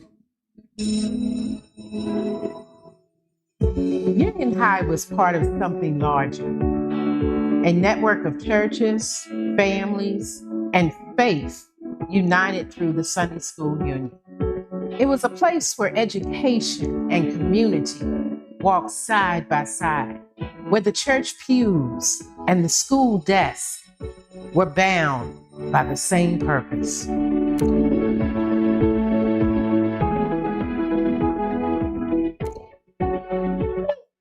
Sunday School Union was part of our life. Sunday School Union was a very important organization. It was a league and a union all together. It did a lot of keep the schools and churches together. And what hurt me so much, they used to have Sunday School Union every fifth Sunday. I thought that was good for all the churches and together on a fifth Sunday. The Sunday School Union, in their calendaring, they realized that the churches were involved and engaged in 4 Sundays each month. But 4 times a year, we have a fifth Sunday. And so in their planning, in their putting together the calendar, the Sunday School Union was very sharp, very clever, very practical to set aside that fifth Sunday as the Sunday School Union Sunday, so that all of their church, their member churches, their member Sunday schools could be free and able to participate on the fifth Sunday, 4 times a year. So on those Sundays, the church would be, individual churches were closed, and all of its members were then assembled for a common worship experience together in honor of and on the purpose for and around the Sunday School Union as such. So the fifth Sunday in the beginning and still today is a Sunday School Union Sunday. Amen. As I ponder and think back to the Sunday School Union, Brother Raymond and I were talking back in the old days when they had, and the guys used to put on their white shirts. Y'all remember them days? Raymond said, let's get dressed. Sunday School Union was special, put their white shirts on. How many of y'all old timers remember that? You put them white shirts on and you got together, you came and you met all the different churches that was involved in that particular union. So,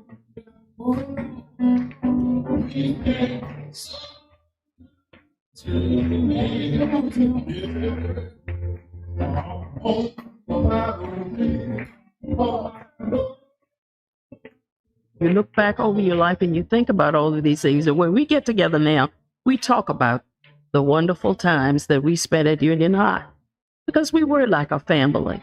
It's different from the children of today, because most of our teachers knew us, knew our families. They had taught our sisters and brothers before us, and they knew us, and it was just a close-knit thing. And it is my belief that too often today, our unions tend to focus their work, their efforts more toward development and training opportunities, which are necessary for our church leadership, our adults. My challenge to the union is to go back to its beginning and remember we were begun because we felt a need to do something more for our young people. So I'd like to see the union focus a little bit more on youth development programs for our young people. The building still stands today, serving the community in new ways. And the Sunday School Union continues to tell our story. so future generations would understand what faith, unity, and sacrifice can achieve.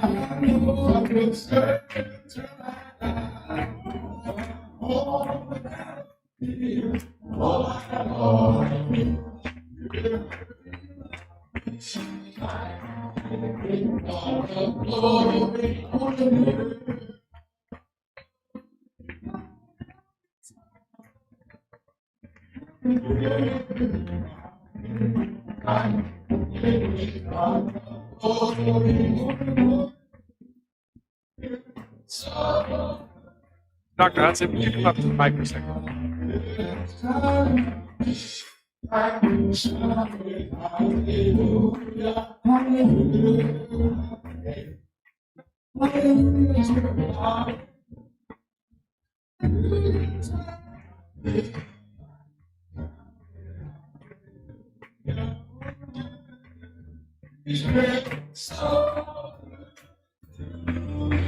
Thank you for bringing this forward. It was very well done.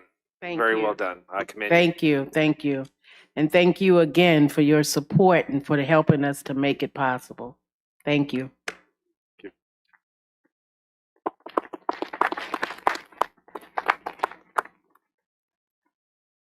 All right, we are approaching the 8 o'clock hour. We are a little late for our consent agenda. I would like to go ahead and see if we can take public comment.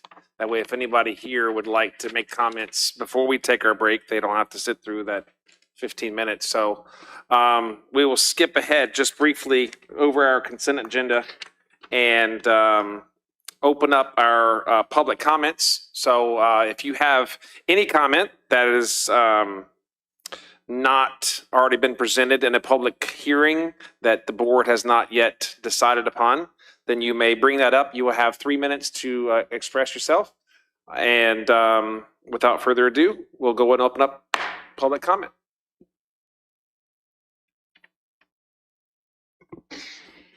Good evening, Chair Forehand, Vice Chair Sealy. I am Sarah Calverick, the proud superintendent of CCPS, and wanted to take a moment to share a gratitude statement with you. I want to take a moment to publicly thank our county administrator, Mr. Cully, and the entire county team for their extraordinary collaboration with Caroline County Public Schools over the past several weeks, particularly during and after Storm Fern. I am deeply grateful to the county administrator for fielding my call and responding immediately to the needs surrounding the impact of Storm Fern upon CCPS facilities. His responsiveness, coupled with the county's provision of both manpower and equipment, was instrumental in complementing the tremendous efforts of our CCPS staff during storm cleanup. Because of that teamwork and shared commitment, our facilities reached a level of readiness ahead of many neighboring school divisions. During the same period of time, CCPS was honored to support the county's winter weather shelter hosted at Caroline High School. Upon receiving word that a shelter would be activated, our facilities and maintenance team, technology department, and food service staff worked together seamlessly with Deputy Chief Garnett, Captain Bonham, and Mr. Cully to ensure the shelter opened smoothly and safely for members of our community during a critical time. Not long after the winter weather cleanup was nearing completion, I received a call from Major Travis Nutter. With the Walk for Peace event arriving within the next 24 hours, the CCPS Transportation Department was proud to partner with the Caroline County Sheriff's Office to support this impactful movement. Madison Elementary School parking lots were made available for off-site parking, and CCPS drivers provided 3 shuttle buses to ensure safe travel for both local and visiting attendees. Finally, I want to share one more example of the power of partnership. This past Saturday morning, when our CCPS communications staff member was unavailable to quickly access Caroline Alert to broadly communicate the cancellation of the Caroline Reads event, I was able to call Chief Loftus directly. Without hesitation, he accepted our draft message and ensured the community was promptly notified on our behalf via text, email, and phone call. These examples reflect more than assistance. They reflect trust, communication, responsiveness, and a shared commitment to collectively serving Caroline County. I'm truly grateful for our county employees, the administrative leadership, the CCPS team, and the spirit of teamwork that continues to make our community stronger. Thank you. Thank you. Anyone else have any public comment? Anyone else?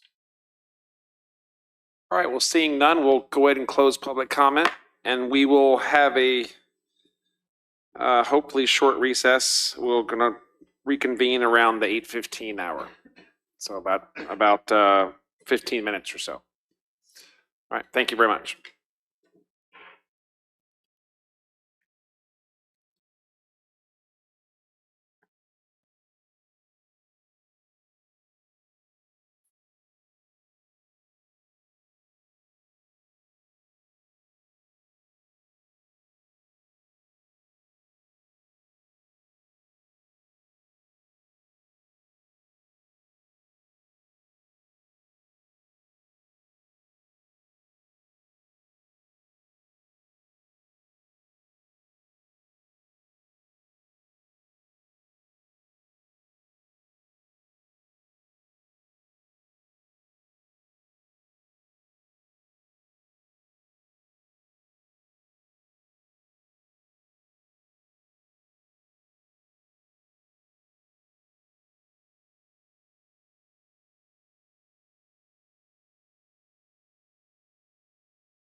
reconvene and head to appointments. I know we only have one. That's for the Board of Zoning Appeals for Reed Church District. Mr. Underwood.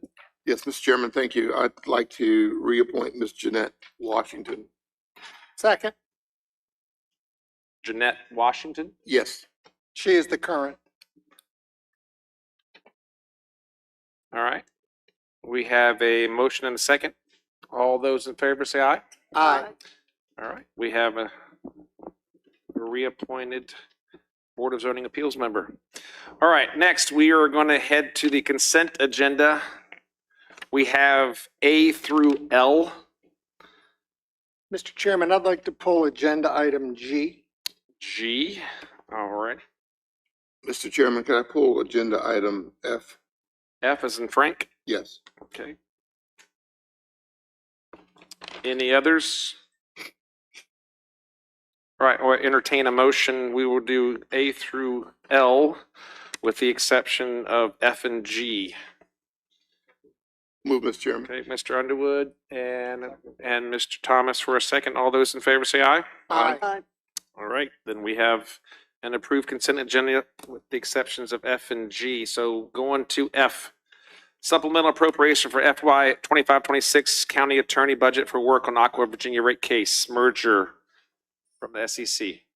Yes, Mr. Chairman, I pulled this item. I just wanted to give Mr. Black an opportunity to kind of elaborate on House bill that was moved across, so people would understand what's taking place. Yeah, right now, the HB 420 and 421 have been, I guess, tabled till next year. 422 is in the process. It's gone through the House. It is now on crossover to the Senate.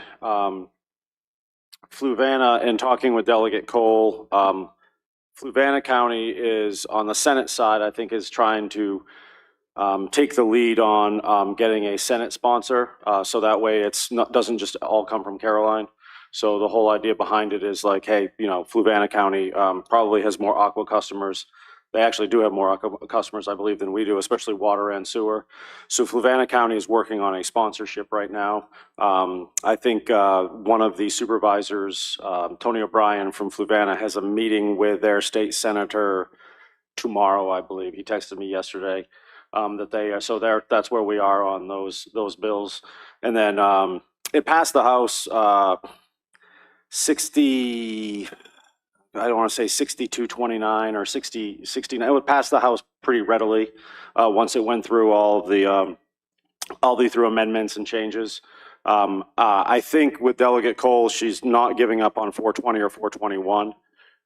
She wants another crack at it next year, so she tabled them to have more time to talk to other delegates about what amendments can be made and so forth. So that's where we are right now. I will, as we know more, I know a lot of people are looking forward to hearing more about it. But right now it's on the Senate side of things, and we will definitely put out senators to call and so forth as soon as we hear more on the Senate side and from Fluvanna. But thank you. All right, we'll entertain a motion to accept F.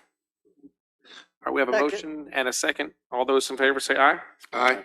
All right, item F has been carried.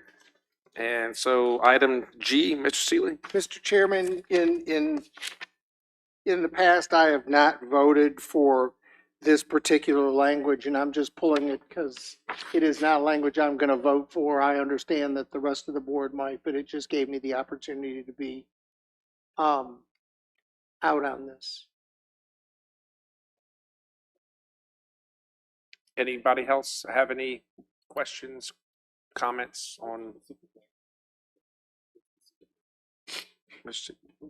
Thomas has asked if there's anything specific. There is the resolution in the board packet. This second whereas is just not something that I ever agreed with. So rather than, we can debate it if you'd like, but okay. You're saying the second whereas in the resolution? Correct, which is part of the resolution from this, from VEDP.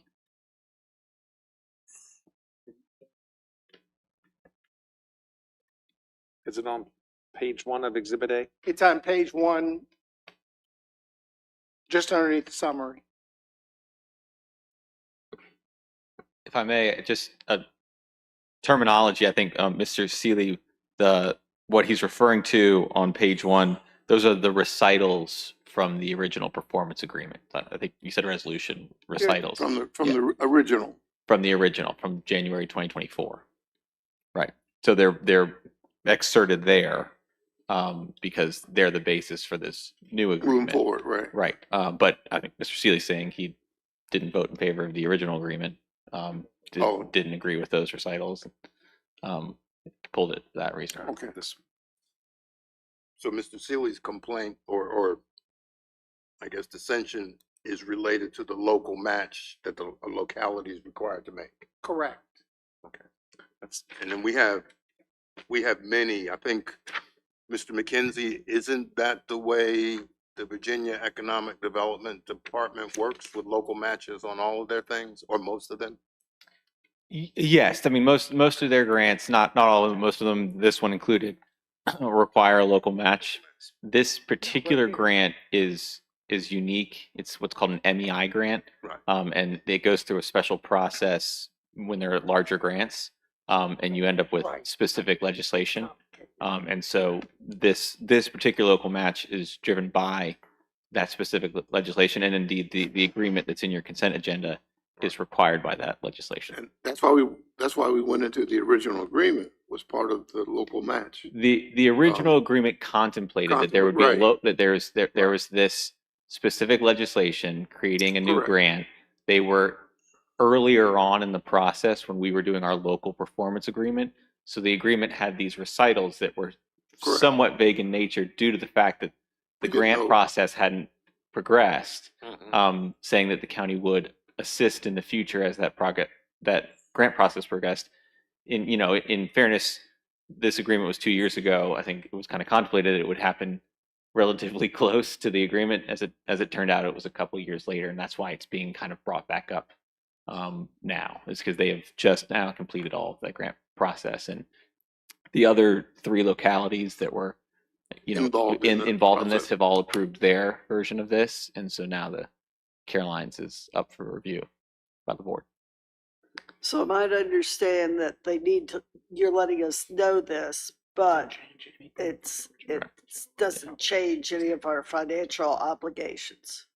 Yes, ma'am. Yes, this new agreement, we have the county attorneys for each of the counties worked with VEDP on this agreement and actually made some edits to it to make it explicitly clear that it creates no new financial obligation on any of the localities. All it is memorializing, for the purposes of that special legislation about the grant, that the grant payments that the county has already agreed to make in January 2024 under its performance agreement satisfy the state level grant requirements.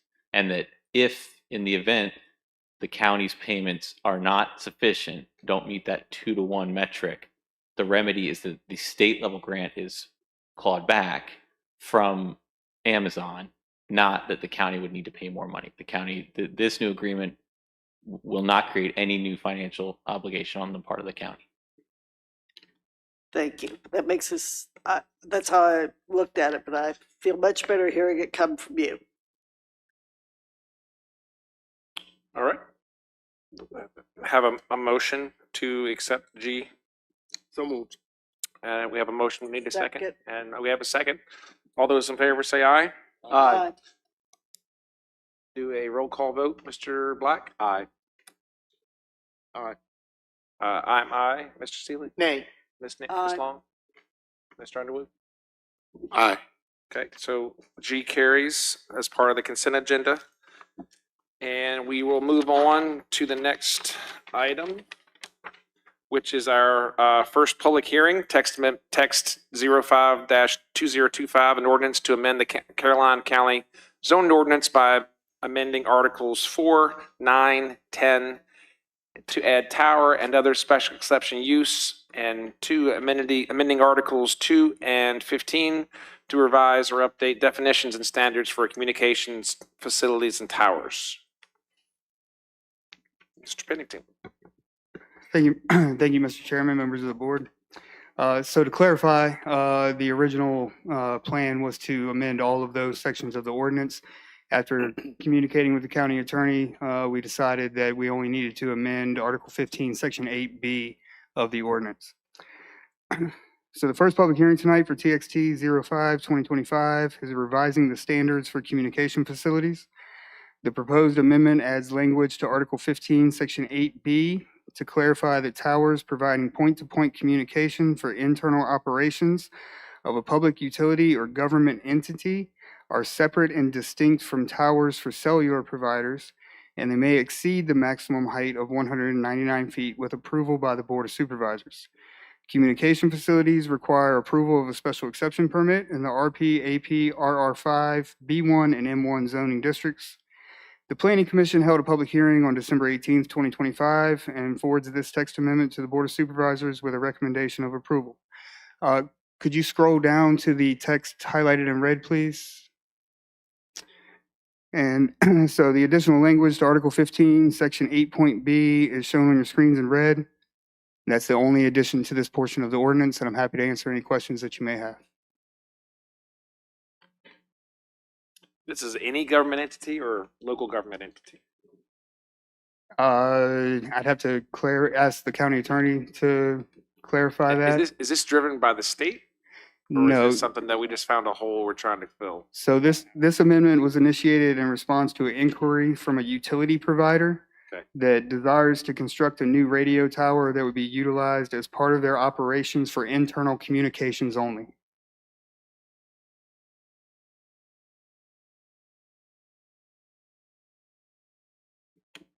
Okay, thank you. Sure. Can I ask a question? Yes, Ms. Long? We still get to come back. They still have to go through the process. So if it's in an area where a 300-foot tower would be detrimental to visual or safety for flying craft, we don't have to do it, correct? That is correct. The point-to-point radio communication for internal communication would go through the same specs process as a cellular communication facility. So it would still be up to the Board of Supervisors to approve or deny the special exception application. And do they also go through AP Hill? I'm just curious. I've forgotten. I thought they did. The special exception applications are sent to AP Hill, just like all of our other applications for comment. All right. Thank you. All right, with that, we will open up our public hearing on text 05-2025. We are officially open. If you would like to comment, please come on down. Not everyone at once. All right, seeing no one, we will go ahead and close our public hearing. And Mr. Pennington, do we need to vote on this, or do we have to delay? Okay. Yes, we would need a vote to add this to the zoning ordinance. I make a motion. Mr. Seeler? Go ahead. I'll make a motion that we accept the ordinance amendment which defines communication facility. 05-2025. Yeah, 05-2025 for communication facility. Second. All right, I have a motion and a second to accept text amendment, text 05-2025 regarding towers. Any more discussion? I just have, Mr. Chairman, I just have one Yes, quick sir. question. I got a question for you. Do we know how many towers in the county do we actually have? I don't know that That off the are top of my over head. the 199, that's what I'm saying. over- No, how many towers do we have? I'm saying how many towers do we have that are over 199? I'm aware of 2 towers over 199, one right here on 301, and the one that was approved by the board last year for those- Verizon out on Chenault Shop Passing Road. Are those towers state police? Are they? Those the Verizon towers. Those are Verizon, okay. All right, thank you, that's all, just curious. All right, motion and a second. All those in favor say aye. Aye. Any opposed? All right, motion carries. Item number 5 has been deferred by the applicant, so we'll move on to item number Item number 6, it's a public hearing on vacating an easement. Mr. Shebel? Good evening, Mr. Chairman, members of the board. Tonight's public hearing is being held for the purpose of vacating a county easement on a portion of tax maps number 83A-1-2D. And it's to correct an error during the construction of the sanitary sewer line about 34 years ago. It appears that the line was put into the wrong location and traversed that property. The proposed solution is to correct this mistake for the county to remit a quit claim to Dry Bridge to the portion of the existing sanitary sewer easement in which the improvements are not located. Dry Bridge will grant the county a new 20-foot easement for the sanitary sewer line. So we would ask that the Board of Supervisors conduct the public hearing, and after which, if you would authorize the county administrator to sign the draft deed of easement and the quick claim on behalf of the county. With that, I'll be glad to answer any questions. How long ago was this done? It was installed about 34 years ago. All right. About a year and a half before I started. Really? And the quick claim is to give it possession back to the landowner, and then is there any other action necessary for where it's So we're actually going sitting? to, we've got the new easement that will be recorded along with the quick claim to remove the piece that we don't need. Okay. But by law, we have to have a public hearing to release an easement. All right. With that, though, This is the easement that Carmel Church Industrial Park had long before, and there was some, I guess, misunderstanding about where the line was supposed to be, so we're just correcting that misunderstanding with this. okay. All right, we'll open up the public hearing for the proposed partial vacation of a utility easement granted to Caroline County. Anybody like to speak regarding this item, this issue? Anyone? All right, seeing none, we will close the public hearing. Motion to approve. Like a motion. Motion to approve the proposed vacation of the utility easement. All right, Mr. Thomas has made a motion to accept the proposed vacation of the Second. utility easement. Second. Mr. Underwood? Second. Mr. Underwood, second. Any other discussion? All those in favor, say aye. Aye. Any opposed? All right, we have approved that. Thank you. With this break, before we go to new business, I did want to, was kind of remiss in recognizing the work of social services during the declaration of emergency locally. The staff was in the shelter and manned that the entire time. There was more than a handful of those folks. So did want to recognize those individuals for, again, treachering through the weather and serving their community. It is much appreciated, and I apologize for missing them earlier. All right, with that, we'll go on to new business. We have a request from Days Inn for a waiver of late fees and adjustment of sewer charges. Yes, sir. The manager of the Days Inn came into my office and requesting a rebate due to some pressure washing that was done to their facility over the previous 3 months, unbeknownst to us. He also asked that any of the previous late fees that they had accrued be waived on top of that, and then wanted to know if the county would also finance a payment plan for them for a connection for their pool. So during those conversations, we told him that the availability fee for the meter was $20,000, but there's still the cost of having to do the tap, which is the actual connection fee. He also had to pay for the meter, and then he'd have to install the line from there to his facility. He'd have to also put in RPZs, the reduced pressure zones for backflow prevention. So we walked through all those issues that would need to be done, but in his letter, he only put 20,000 of that that he would want that. But county code doesn't allow us to do that without you changing or amending the code. So he's provided a bunch of pictures, said they've invested a lot of money in the past 3 months of really trying to update the facility. They pressure washed it, they painted it, and they're installing a restaurant again. And he was asking for any relief. And I told him that by county code, there was nothing I could do, as the water was actually consumed through the meter, and there was no way to do any reimbursement for the water that he didn't use that went on the ground instead of through the sewer system.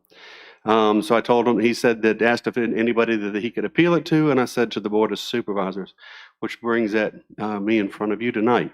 On page 2 of my memo, you'll see that there is the usage for 2025, 2024, and 2023, just showing those usages. Not that they would necessarily coincide directly, because each year you've got different travelers depending on what's going on through the year, and it fluctuates. As I go back through even more years, you can see that they've used, more than those amounts and less than those amounts. But just so that the board can see what those were. Then I also included below that the penalties that have been out there since August. And as you'll see, he made a payment. No payment was received in June or July. He made a payment in August, none in September, one in October, none in November, one in December, and none in January. So not the best payment history. So with that, we want to present this to the board for your discussion and review, and to give staff direction on what you would like us to do and how to proceed. Mr. Shebel, I had a question looking at the payment thing. I get a bill every other month. Do businesses get billed every month? So Caroline County bills every 30 days. So Every once a 30 month. days. Yes, ma'am. Okay. I'm not following this chart. Okay. So the current outstanding balance is $24,000. So correct. Well, that was as of June at the writing of the memo. So I didn't look at it tonight before we came, but at the writing of the memo, You mean which January? yes, Sorry, it was January. January of 26.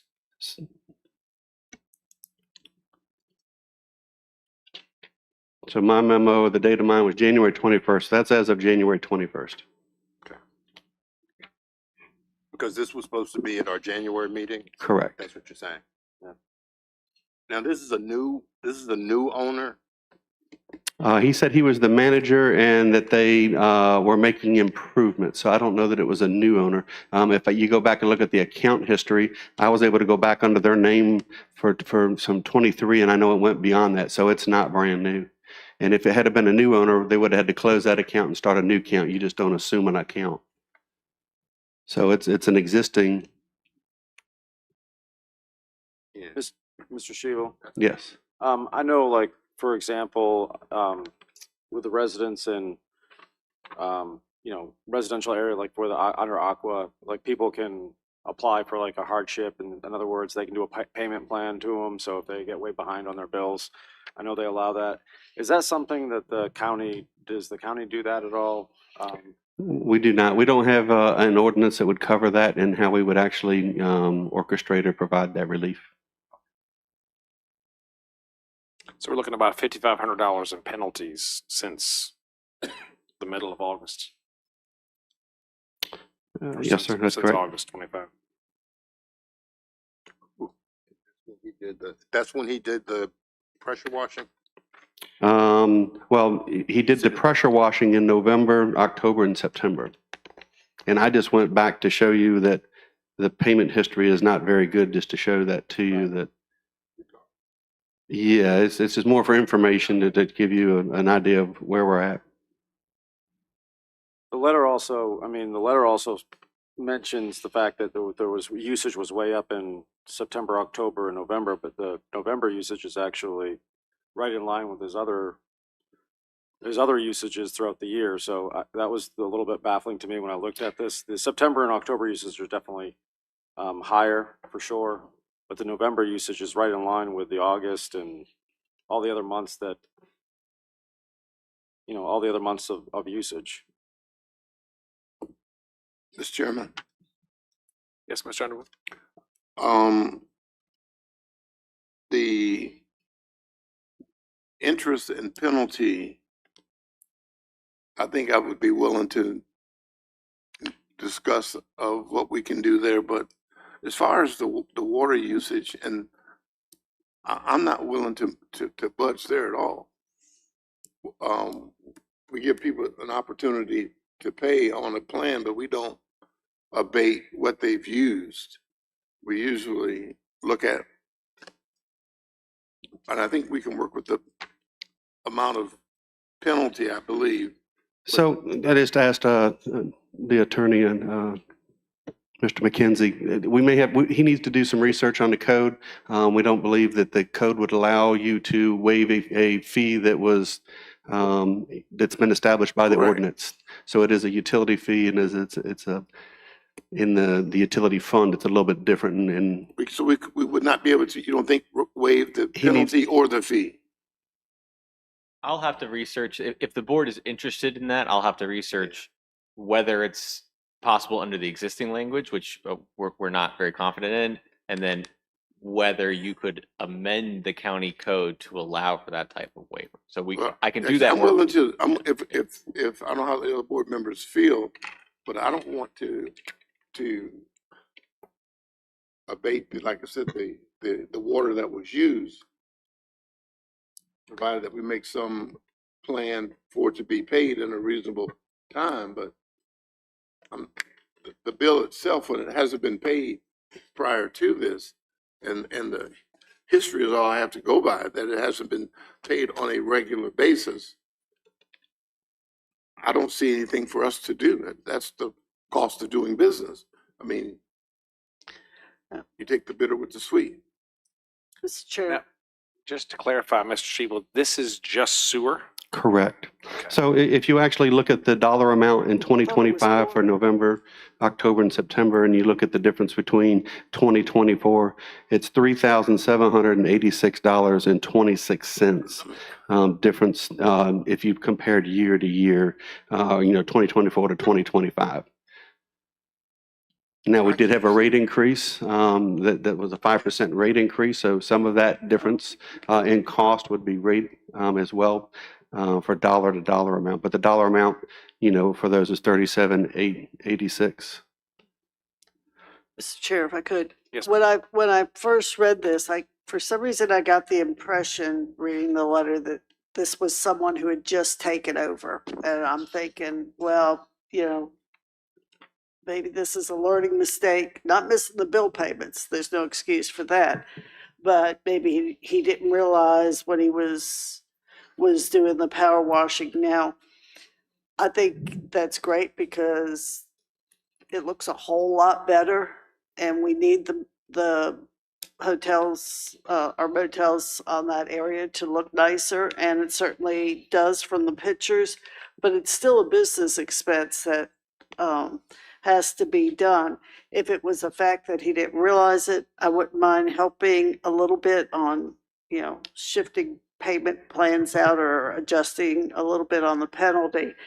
But since the values haven't changed really since 23, whoever, if he was a manager, they weren't managing it at that time, certainly should have been able to get the information to be aware. So I'm sort of at that, if we're not setting a precedent, maybe I would help a little bit, but I think all the information was here for him.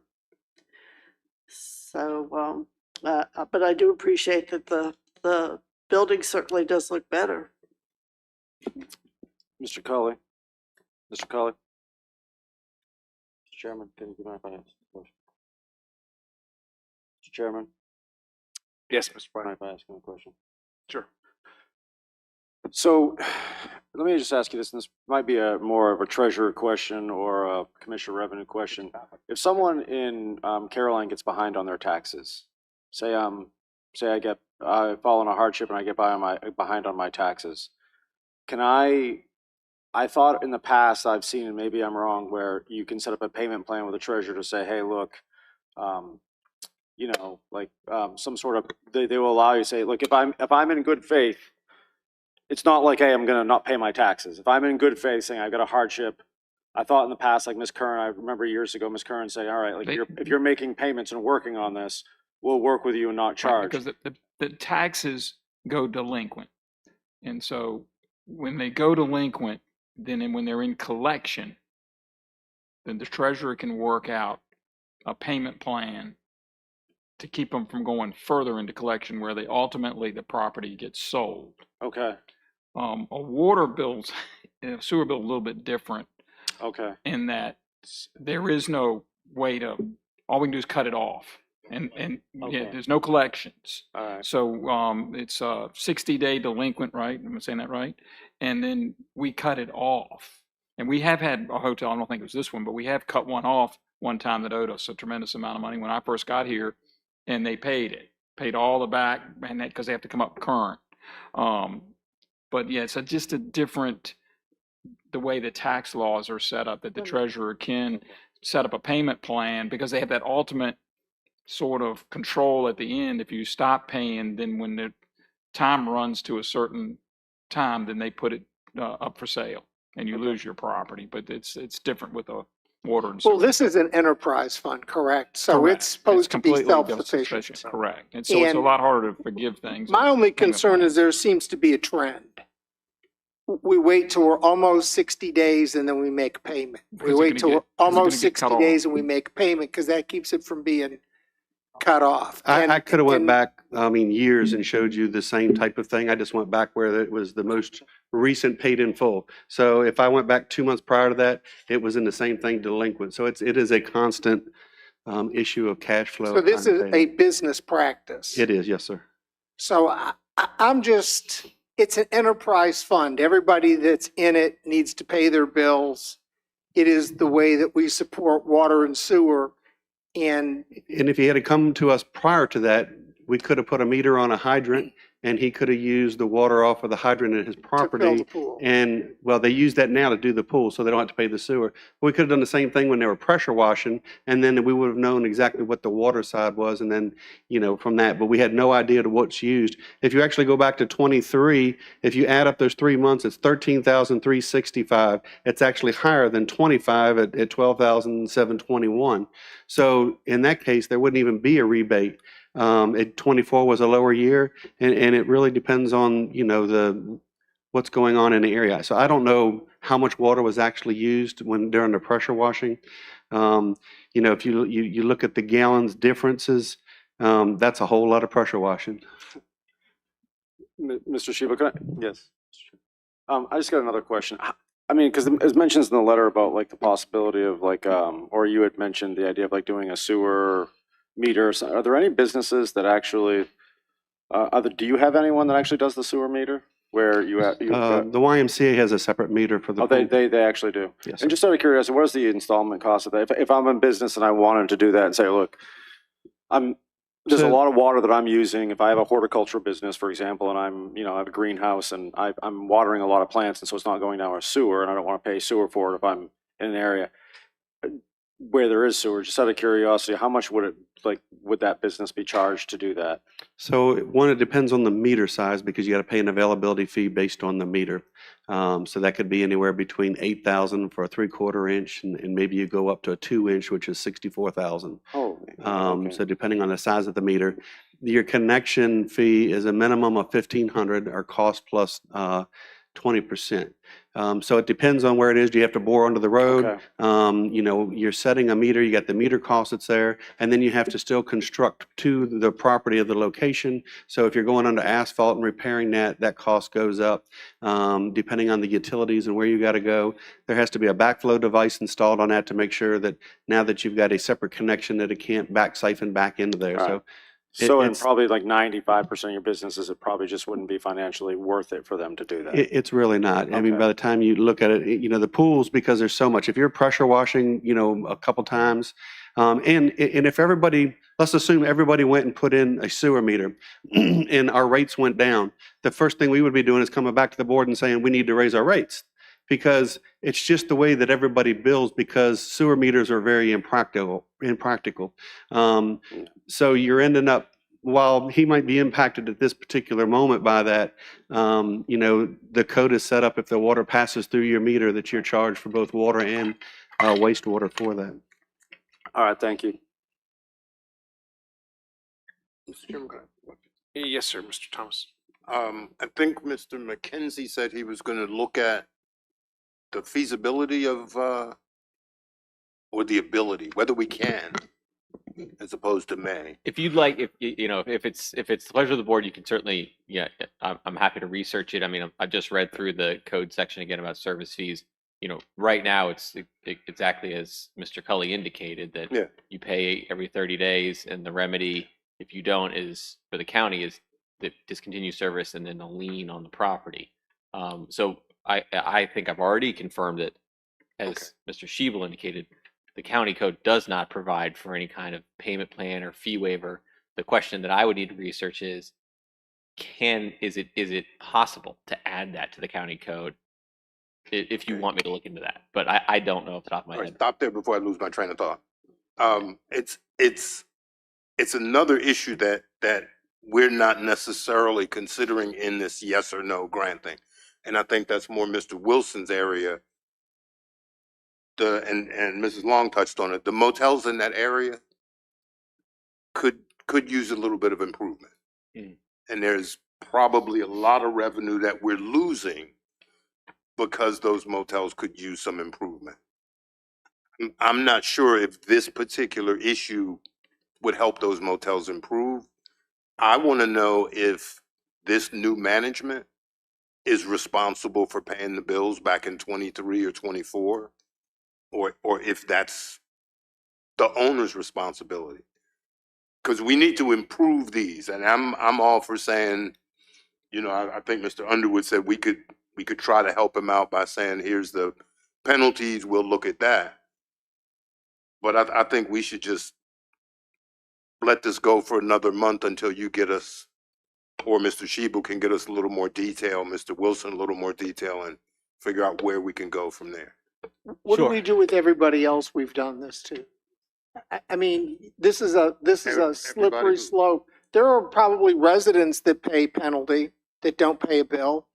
I mean, so where do you start and stop the exception? Because it is an enterprise fund. It needs to be self-supporting. And if you start siphoning money off of it, with no pun intended, it becomes unwieldy and unmanageable. And I don't think it's fair to the staff or the other customers. And that is truly the people that pay their bill every month. I'm just trying to be fair to everybody. It's one of those, if you do, I'm a big user, so I get a big break. I'm a small user. I think we need to be real careful with that, because it's not just this one, and there are other folks involved. And there are, and you're right, there are a lot of situations that are not fair. We're probably gonna, as a board, we're gonna do some help with the town of Bowling Green to help them with water. People that live just outside of Bowling Green with their own well system. Matter of fact, I saw somebody digging a well at Billsboro the other day. So nobody in the county helped them dig a $10,000 well. Right. But we're gonna help other people on the system do well, so that's not fair. There are things we do that aren't fair. If this was a new business coming to us, I understand, and that's I'm what I'm just saying. trying to be fair to the regular customers. If this were a new business coming to us and saying, I'm gonna come to Caroline, but I need you to do X, Y, and Z, we might consider doing X, Y, and Z. But it's not. What's before us is an issue that has history.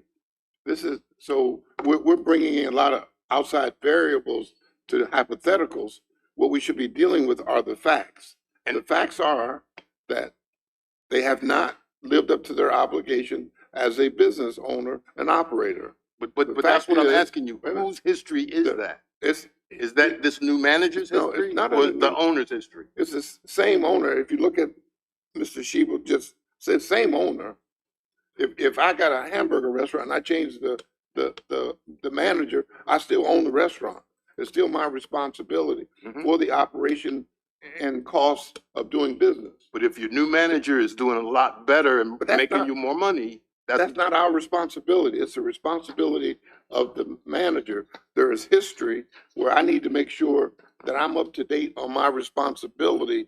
And if something happens outside of the purview of what's going on, then I can come to this board and say, this is what's outstanding. What we have here is normal operating procedure, practices where I don't pay my bill until I get ready to have it cut off.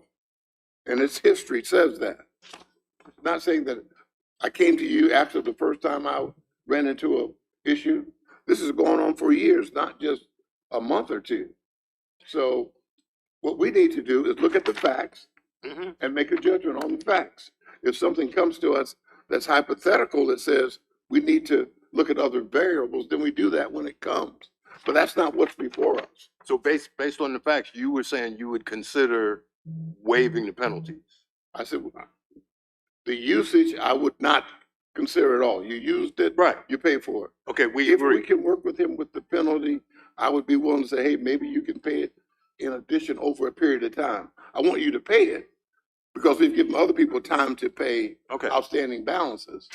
But I don't want to forgive the penalty. Just give you an opportunity to catch up. So looking at a payment plan for the penalties would be something you would If we ask Mr. can. McKenzie to That's do. what I Okay, asked. If okay, we that's can. fine. That's fine.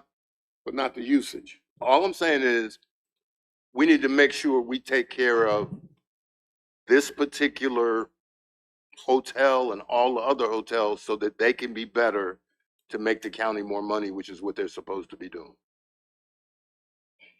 I'll give you an example. If this was a water leak and they were able to provide a rapid response within 2 hours and then take care and remedy the issue, we could have provided a leak rebate based on that. Unlike our neighbors to the south, Hanover, if you have a commercial account, you pay for everything, no matter if it's a leak or not, including Caroline County that had a leak at State Fair, and we had to pay all of the water and sewer fees for that. So, Caroline, we do provide at least leak rebates. And that's a great point because that's something different, and we'll talk about the State Fair leak at a later time. Okay? So is it? So we want to take this up in the, are appropriate? you going to look at this? We give him an opportunity to look at it a little further and come back next month? Is that fair? So when you say look at it, I just want to make sure that we know as staff and as the attorney, county attorney, what you want. So as you want us to look at coming up with a proposed amendment to the code that would allow a payment plan or allow a way to pay? No. You're gonna. No. Well, I just. I don't want to amend, Okay. let me speak. I don't want to amend anything. Okay. What's in the code is in the code. If it allows us to do this, fine. If it does not, then we move on. The answer is no, we can't do this. Period. It does not. It does not. You'd have to amend. Then I think that's the end of the conversation as far as I'm concerned. We could do payment plans. He said it's not in there. He said it's not in there. Yes, to clarify that the code section about service charges Right. does not, it provides for payment within 30 days. If payment's delinquent, the remedy for the county is cutting off the water and a lien on the property for the charges.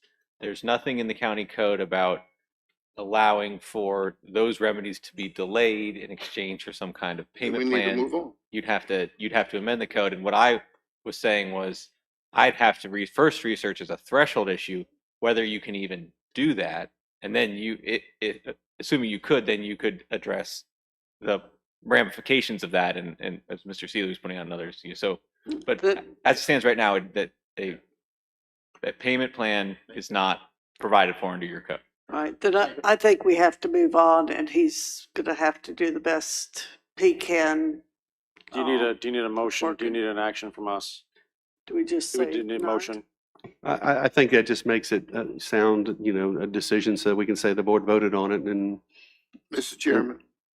Yes. I make a request that we deny the request for a waiver of late fees and adjustments for sewer charges I'll for second today's it. end. I have a motion, a second to deny the request for relief of late fees and sewer charges. Any other discussion? We got a second, right? Do we get a second? Yeah, I second. Okay. Sorry. All those in favor say aye. Aye. Any opposed? I'm gonna vote no because I wanted to look at it more. All right, so we are 5-1. Yep. All right. The motion carries and the request is denied. Next line of business is proposed purchase of over $75,000 for a general district courthouse generator and UPS replacement. Yes, sir. Mr. Chairman, members of the board, this item is in reference to a 24-year-old generator at the circuit courthouse that had a catastrophic failure and has to be replaced. And during the process of us replacing it, our new electrician realized that the generator that was installed 24 years ago was big enough to run the entire building, which is what we all thought. However, the transfer switch that was set up inside of the building only ran a few circuits that were life safety critical to the operation of the holding facility. Knowing that we have other items in that building we need to continue to operate, staff had a company come in and perform an audit of what it would take. So as part of the replacement of the generator, we also want to do the wiring and have transfer switch large enough to actually do the entire building. So the generator is actually the same size. There is a lot of work to remove the generator, set the new generator, and then do the wiring inside of the building to make that work. Also, in the holding facilities in both of the courts, the UPSs are out of date, and we would like to replace those underneath of the contract. So our request is for the Board of Supervisors to approve a new generator and UPS from the Sourcewell Joint Purchasing Contract with Carter Machinery Incorporated in the amount of $349,696.35, and to appropriate the same amount from the unencumbered general fund balance. With that, I'll be glad to answer any questions the board may have. So will we increasing the load? Correct. So we'll increase the entire load on the building to the generator, but the generator is large enough to handle the entire building. So it was already sized to handle the building. Right, but it wasn't wired Correct. to, and When the architect designed it, it was only designed for the interior pieces. You know, with that project oversight, we hired a company to do the oversight of the courthouse when that was built, and reviewed all the submittals that came through along with the architect. So somehow that one slipped through the cracks during that phase of construction. so are we increasing what is being backed up with the generator, or staying with what is currently backed up? So we're going to replace the transfer switch with a larger transfer switch. Right. And then wiring from the other two panel boxes will then be pulled to go into the transfer switch. So the transfer switch would then actually hit all three of the big panel boxes within the facility. So it would run off of the entire facility, would then run off of that one transfer switch and off of the new generator. So when we're burning all that fuel, we're actually Actually using it for a great purpose. Yes, sir. all right. It was the piece of actually feeding those two extra panels that I was making sure that we Yes, sir. Yeah, we've or, got that. or understanding whether we were feeding it. Mr. Chair. Yes, Ms. Law. I'll get, Mr. Sealy also. I'm sorry for my reaction, but it says 75,000 on here and you just jumped it to 4 something, so 349s. So just clarify, this generator that was put in and not wired correctly and all that stuff, how old is it? 24 years old. Okay, I'll give it a little bit of a break then. I know the feeling, but, okay. And the UPSs are for the bridge in between. It's correct for both of the holding facilities. So the one at Circuit Court and the one at General District. So it runs all of your electronic doors, computers. Is that a holding facility? Yes. So each one of the courthouses has a holding facilities. Inmates come from the jail, Right. and they come to a holding facility in a secured area in each of the courthouses, and there's So a deputy there. UPSs are specific to each of those Correct. Just a life safety within the holding facilities themselves. for all the mag locks, the electrolocks, things. Correct. Okay, all Yes, right. sir. I'm straight.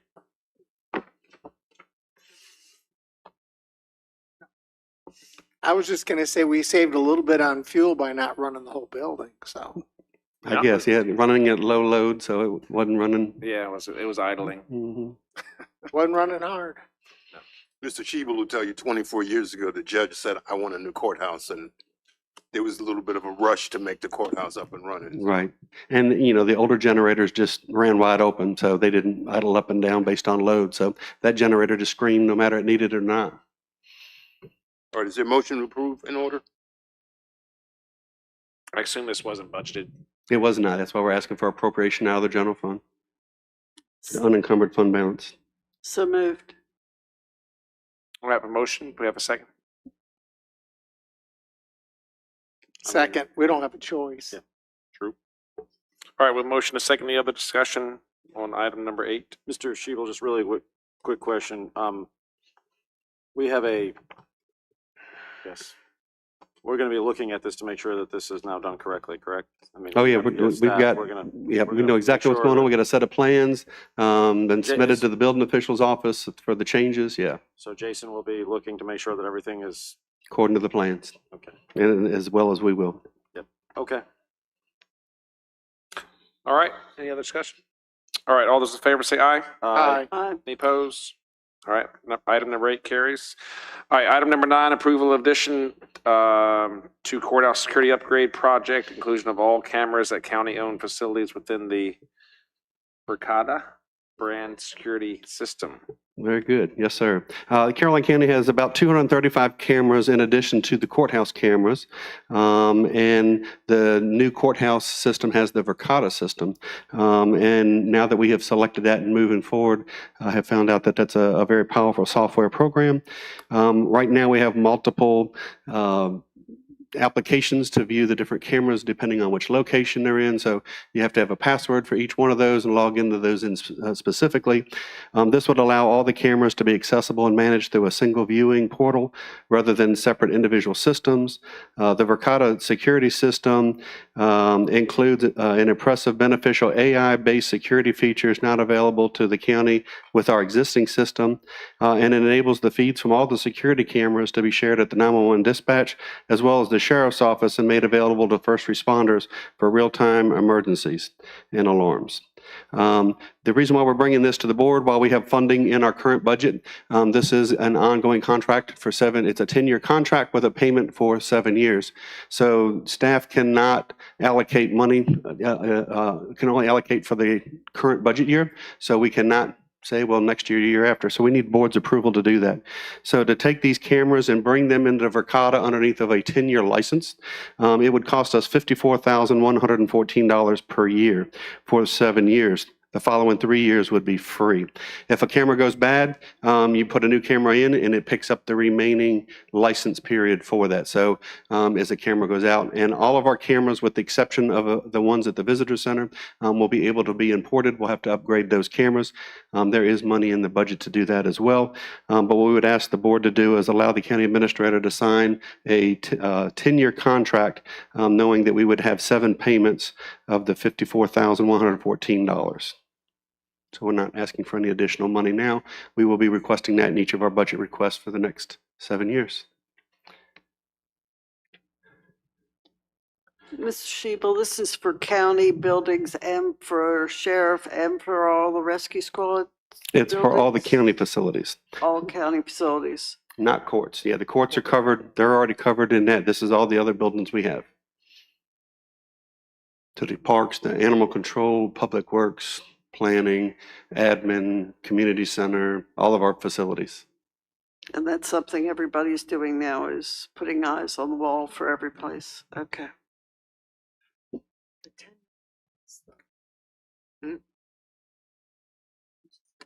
Yep.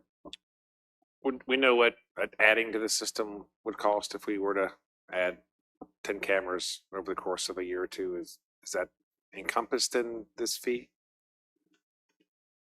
That's a Ted question, is whether what's locked in. What we're getting is a rate because we're doing the big project at the courthouse they offer to us. So we've got to upgrade our switches to accommodate the Verkada, but we do not have to upgrade any of our cameras other than the ones that are not already IP based, which I think he said is at the visitor center. And if a camera were to go bad, we would upgrade that camera with a new Verkada camera but the license would then work. We wouldn't have to buy a yearly license for that. That was the question. Is this an enterprise license? Or Yeah. it is an enterprise license? Yeah, we're getting a deal on this to do these at this time. So theoretically, an enterprise license would allow us to add more cameras at the But same fee. At the same fee. If you bought a new camera, you got to buy a license. So you could, if we But I want need, to put 10 cameras in this room right here. I'm still paying the same fee, right? per license, you'd have to buy the license, but at the rate we've got, is my understanding. So we have 254 cameras, so if we do increase to 275, We got to add licenses. The fee's going to go up. Yeah, it's not an enterprise where we add another 100 cameras. That's what I'm saying. That's the enterprise license. It's individual. It's an individual license for each camera, and it's not based on if the camera is one in here on the wall somewhere and on the back of the room. That camera dies, we can replace that camera and not have to buy a new license. It's covered for the 10 years, even though we'd have a new camera. But if we add cameras, we're going to have to pay for those. But we pretty much there's a few cameras we want to add, but we pretty much have cameras everywhere over from COVID moving forward, where we pretty much covered everything. The big issue with this is the management of it, and actually, having the sheriff be able to see, dispatch be able to see right into this building, right into my building, right into wherever, if there was any kind of problem that we don't have eyes on now because of the separate systems that run everywhere. So that's what we were asking for because of the system going in the courthouse. It's like $400,000 over the 7 years. 378 or whatever. Yeah, correct. For a 10-year period. So it's like we're financing this. Actually, this is not, this amounts to we're financing. We're paying this over. More like Over a time. maintenance fee. It's every more, year. it's more like a licensing fee than it is. That's what they call it, a licensing fee. Correct. So it just becomes part of the budget as It we're. does, but I don't want to sign a 10-year deal y'all didn't know about. Because I have the Right. money to do it this year. I may not have it next year if you don't put it in the budget, but I don't want to sign something that says, hey, we're doing it 10 years. You don't know that we're doing it. That's why we asked to bring So it. we're going to be The sheriff committed. can share some of his 10 years. budget. Correct. We're committed in their contract to do this, but they're committed to provide all the software and all the things. And what the good part is, it's not, if our camera dies, we don't lose that license. We will have the exact number of these licenses for that 10-year period, unless we add more. Now, where is the security data going and who's going to manage that? All of it's cloud-based. Oh, which means it's all covered by Ricotta. But that's the system going into the courthouse. So that's why you have to have the switches that work with their products. so all cloud-based means we'll eventually, or we can have the ability to recover whatever data we want, images from. Over a certain period of time. I can't remember. That's a Ted question. He was the expert on this, but I don't remember how long it lasted. They'll all go to a data center somewhere. All US-based cloud data centers. Maybe one here one day. But anyway, US-based. They do security, lots of high secure buildings. Every camera you buy, whether it's a camera you use for game camera, everything is cloud-based. It's got an IP. Yeah. Yep. Yeah. Yep. But the point is, most of camera usage is for after the fact. Correct. So it's out there a number of. Right. That's what I'm saying. Somebody broke in this building, stole all the chairs. We need to see who was in the building, but we have to access that data from the cloud, somebody's data center. Right. And then we can look at it, but it's out there in a couple of places. Currently, ours is local on DVRs, and so they were overwriting within about 30 days, I think. Because when we had damage in here before, it was like, oh, we need to know so we can go grab that before it overwrites on our own. And theirs will overwrite at some point in time. We can get you what that is, but it was plenty of time out to discover anything we would normally need.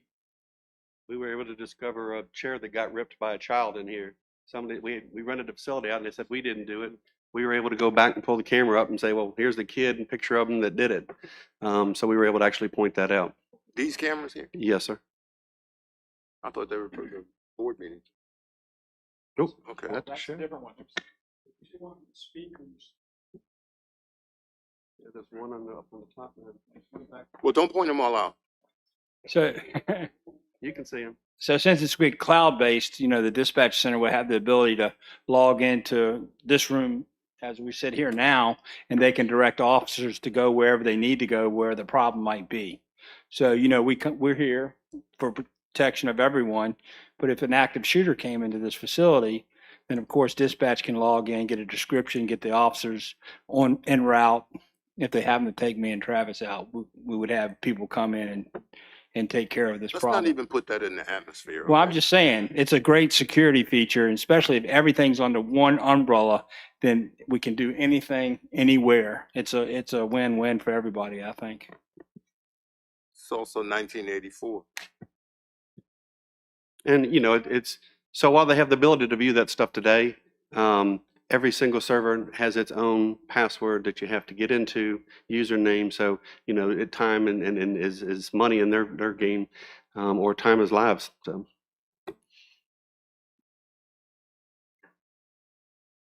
All right, how do we want to disposition this?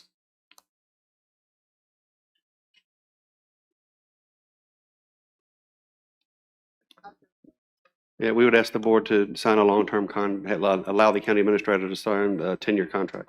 Mr. Chairman, I make a motion that we allow the county administrator to sign the long-term contract for the new security system. All right, we have a motion to allow the Second. county administrator to sign for a new security system. We have a second by Ms. Long. Second, yes. Any other discussion? All right, all those in favor say aye. Aye. Any opposed? All right, motion carries. Item number 10, first reading of proposed amendments to Chapter 93-1 of the Code of Caroline County Utilities, Schedule of Fees and Levies. Yes, sir. Mr. Chairman and members of the board, I'm pleased to announce that this is my last agenda item for tonight. Under the board's bylaws and procedures, it requires an initial reading, so we cannot vote on this. But this allows us to be able to present the matter under consideration and have the board members debate at the merit of each issue and to be able to make any changes. So with this, I know I have spoke with some board members about some of these things. Some of you have mentioned things that we wanted. So switching right into it. Number one is charging for an availability fee for the fire service. Today, we do not charge a fee for that. In years past, we used to. And what this does is allows us to charge a fee when you have a let's say, world-class distribution that comes in. They have a large fire pump and they have a need for a lot of water storage. So we would be able to charge a fee for an availability fee for that line that goes to their facility. We would also put a meter on it, not to meter their water usage, because we want to provide that as part of the service as a utility, but to make sure that particular facility actually had a water leak that went on for some time. We actually we knew we had a leak but couldn't tell where it was, and we spent a lot of time trying to find where the leak was, and it was between the main and the tank, and there was no meter, so we had no way to know except staff going by saying it's got to be in this area, and finally finding that. So we'll put a meter in, but this is the availability fee essentially is half the fee of a water connection. So that's where those rates came from. Anything larger than an 8-inch, the Board of Supervisors would determine what that fee was. So we do have a multiplier. We can multiply out farther if that was necessary, but at least we've got that as kind of the basis. And to give you an idea, this is going to help maintain our water towers and install new elevated water storage towers. So typically they're designed by your largest use, which is fire suppression. A 500,000 gallon water storage tank right now is running around $5 million. So they are not cheap. They've literally gone up 100% in the last 5 years. So that's number one. Are there any questions on number one? Concerns? Curiosity, I've never seen a fire water line smaller than 4 inches. Typically, there's not, but there are sprinkler lines in some of your apartment complexes. So I know we have an apartment complex proposed in Pendleton that does have a smaller line for the apartments. And it has a 2-inch line right now. Like a main that's 2 inches? A 2-inch meter that goes in and sprinklers the entire building. Wow. So 16 units, 16 and 24 units. I think one's 1.5 inches and one's a 2-inch. part of their site plan, as part of their original. Mr. Chairman. Mr. Shebel, while they're discussing, can you go back and explain to me again where the tank's gonna be in the line? So this is when you have a large user that comes in, typically they want fire suppression, and they connect into our line for that water line. And an availability fee gives them the availability of the entire system in those water towers. So this is them being able to pay a portion of the fees that it cost us to have those put in and/or new facilities as they come online or are being put on. So this fee is just a fee that we would collect for the availability of that water. So they would be purchasing the big tanks. So any big tank that was necessary. So if our water tower does not provide enough storage, they would have to still put their own tank in. Okay, I just wanted to clarify that. I was confused if we were paying for that or if they were. Okay, thank you. Mr. Shebel, Yes. this is only for large water users. This isn't residential. Correct. Okay. Or commercial, so it's for Yeah, commercial. okay, yeah, okay. If there's no more questions on that one, I'll move to number 2. So number 2 is adding a one-time application fee to our bulk water sales. So bulk water sales is when you've got somebody that has a truck and they want to buy water. So most of this is contractors. They're buying it for doing their directional drilling, for watering grass, for cleaning, pressure washing, and those type filling pools. Right now, we do not have an application fee. And what we've done is mimicked what Spotsylvania has. So this program takes a lot. When you come in for the first time, we have to go out and inspect the truck, look at the truck, provide the permit, and get everything set up to be able to establish that account for that vehicle. If you have multiple vehicles, you have to inspect every one of those vehicles. And this is a way for us to be able to recoup some of those costs of doing that. We also provide a meter for them. Typically, it's a 2-inch meter. The 2-inch meter is running between $1,200 and $1,500 that they have. So these fees kind of help that. And then the permit fee, we charge $35. And again, we were going to go with the $48.80. And then the monthly charge per gallon is $10, and we'll go to $18. Any questions on that one? Mr. Moran. Yes, sir, Mr. Black. Is there the only thing when I was looking over this, the only thing I didn't see is like a lot of times when we do taxes and stuff, we have other localities. We see what other localities are charging in comparison to personal property and how they do it. And then the real estate. Is there a way that we can be like, I would just like to know, for example, what does King George do with this stuff? Like how does Hanover deal with it? How does Spotsylvania deal with it? Some of the Orange County, Louisa, whoever, King George. Is there a way that you could get us that data? I mean, just to see what other localities are doing. Because, I don't know. I'm not saying this is wrong. I just don't know how other localities are handling it. Yeah, so we can call and ask those questions. Most of this isn't published information. You've got to dig into to get that. It's not like a normal rate. This is something different. But these are Spotsylvania rates that I've basically reflected here, and the same thing. And because of the burdensome process of doing this, it is not a moneymaker, and it is very time consuming. So in an effort to try to make that it doesn't cost the utility any money. Okay, thank you. Be glad to provide that. Number 3 is the Caroline Pines Capital Reserve Fee.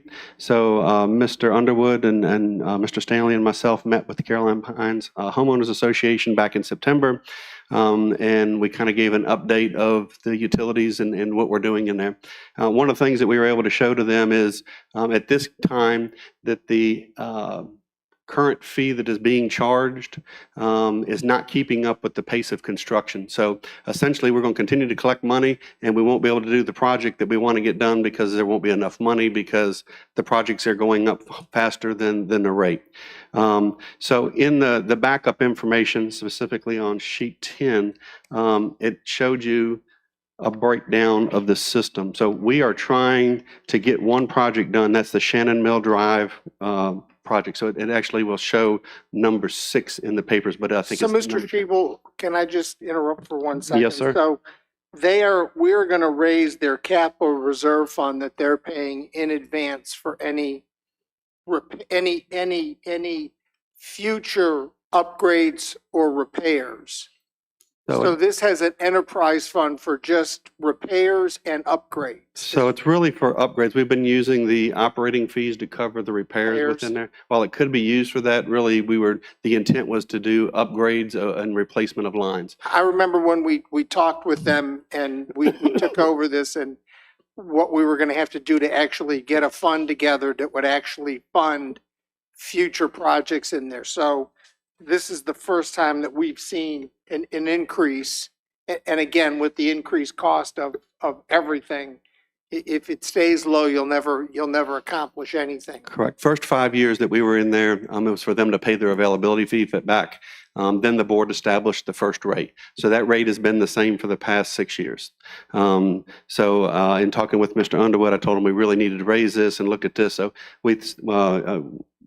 the $25.07 essentially to complete that project is what it's going to take in order to kind of bring us there. So we went to the $25.07, and then to put this in line, we're going to ask that the board would raise it $3 each year for the next 3 years beyond that, which would put us on pace with the county's schedule. And then when we update the rates, this will be included in there in the future as one of the updates that would be increased each time as we look at a rate increase.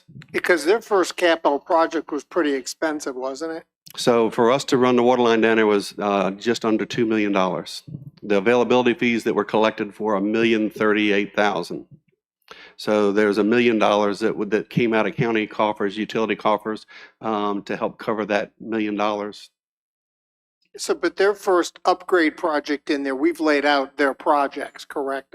So we've got them on here. We actually have a task contract to design. We've got money right now to actually be able to design, putting in 2 additional pressure zones, and then to replace the Shannon Mill and Summer Drive, which is, if we've got a pegboard, I've shown pictures, I think there's one in here as well, of all the leaks that we've had in there.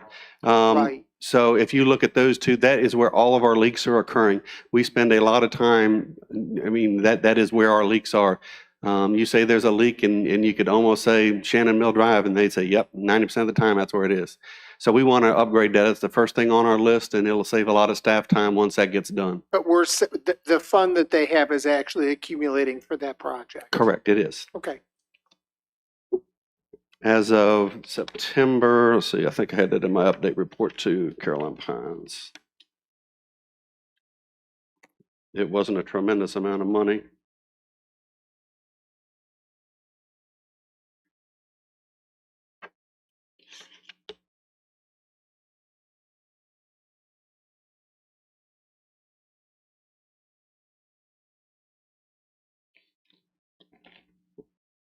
I don't see it. I know it was in there. We'd looked it up and asked the treasurer to provide that number, because that money actually gets taken and put into a separate account. So it doesn't go into the county coffers or into utility coffers. It goes into a separate account.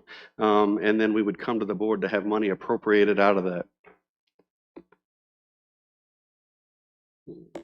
Yeah, we can send that out tomorrow. I don't have that handy. It's in this document somewhere. I just don't see it as Yeah, I don't large remember as it where I is. saw it, which is what brought it to mind. Yeah. Is there was a plan for projects. Yeah, so I do have that in there. So what we've done is, again, the $25.07 and an increasing it Is each that it year. on page 6 in the? Page 6 of the actual document to Caroline Pines, yes, the update. Okay. I knew I'd seen it. I just didn't remember where, but the projects, the cost of those keeps creeping. So until we amass the funds to do that. That's exactly right. Thank you, Mr. Sheehan. Yep. So I will move on to number 4. Number 4 is the return check fee. During the last increase, we increased that to $100, and immediately found out the next day by the treasurer that we are only allowed by state code to charge $50. So we implemented a $50 fee, and at this time we're just asking the board to codify that change. That one's fairly easy. Number 6 is the plan review and inspection fee. Currently, our plan review and inspection fee, we actually the cost for plan review. So you come in as a, let's just assume a data center, and you got a big old set of plans. We send those off to our engineers to review the water and sewer to make sure they're being put in per county standards. We get an invoice back. We add 20% of that, and then we send that to the developer, and they pay that fee. So we make sure that that takes care of the engineer's fee, and then all the staff time putting together all of the letters, memos, shuffling everything back and forth between us and planning, and getting everything out. So the board allows that through the code, cost plus 20%. We also have our inspections that we go out into the field and we do inspections. So we've got a full-time inspector, that's all he does. And then I've got 3 or 4 other people that are on other job sites depending on what we've got going on, because it just takes more than one person to do that. But as that process, we're tracking everything. We're tracking mileage, we're tracking time on scene, and then we're having to collect all that and then bill all that at the end of the month. And we're having to do all that manually. There's no way to do that through the billing system. So it's very cumbersome to keep up with that. So I got looking at what other localities did and talking with them. They actually charge a percentage of the utility fee of what it takes to put that in. And I like that idea. You charge that up front, you collect that money, and that's what you've got to provide for the inspections. So what we are suggesting to do is to change the section of the code now that says cost plus 20%, and we would go, the developer shall also pay the inspection fee equal to 3% of the estimated construction cost for all water and sewer utilities as determined by the Director of Public Utilities in accordance with the approved performance bond. The developer shall pay such fees to the county prior to the initiation of construction. So as the developer comes in, we get a set of plans, then they have to bond all the construction work that's going to be done. So utilities is laid out of what those costs are. So what that cost is, we would charge 3%. Spotsylvania actually charges 4%, but we think 3% would cover all of our costs and our fees of what we do. So that is the last one of the proposed increases to utilities. So we would ask that the board allow us to move forward with advertising this at public hearing. You would be able to lower these rates but not increase those at the public hearing. If you so choose to adopt each one of these, and we could adopt each one individually, or say you want to do this one or that one or all of them. Are there any questions or comments? I move to send it, to put it on the agenda for public hearing. All right, I have a motion and a second to move this to the agenda for a public hearing.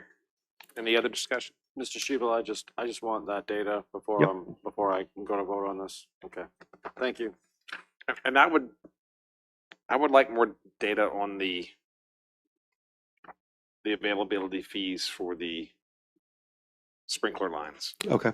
Because it, 2 inches small. I just think of I'm thinking of like a veterans home that the company that I work for recently completed, and it was only like a $3.5 million project, and they had a 4-inch main coming in for 25 1-bedroom studio. I mean, they're really small, and this would have had $102,000 for that project, which is significant if we were to go by this chart, because it had a 4-inch sprinkler main in it. So anyway, I don't know. It's just I need some comparisons if you could. The gallons per minute don't compute, Well, no, they even under pressure. That's not a lot of water. I mean, 4 inches is a lot of water, but 4 inches, but 2 inches is not a lot of not water. a lot of water. That's what I mean. It doesn't. Yeah, but the pressure is only as good as the nozzle that it's going through. So, The longer the pipe, the less pressure comes out the other end. yep. The bathroom. Pipe one time. Thank you. Did we vote on that already? I don't know that we voted. All right, so we have a motion and a second. All those in favor say aye. Aye. Any opposed? All right, we'll move that to public hearing then. Thank you. And next, we have proposed payment of part-time employees for loss of hours during closure of county offices. Mr. Culley.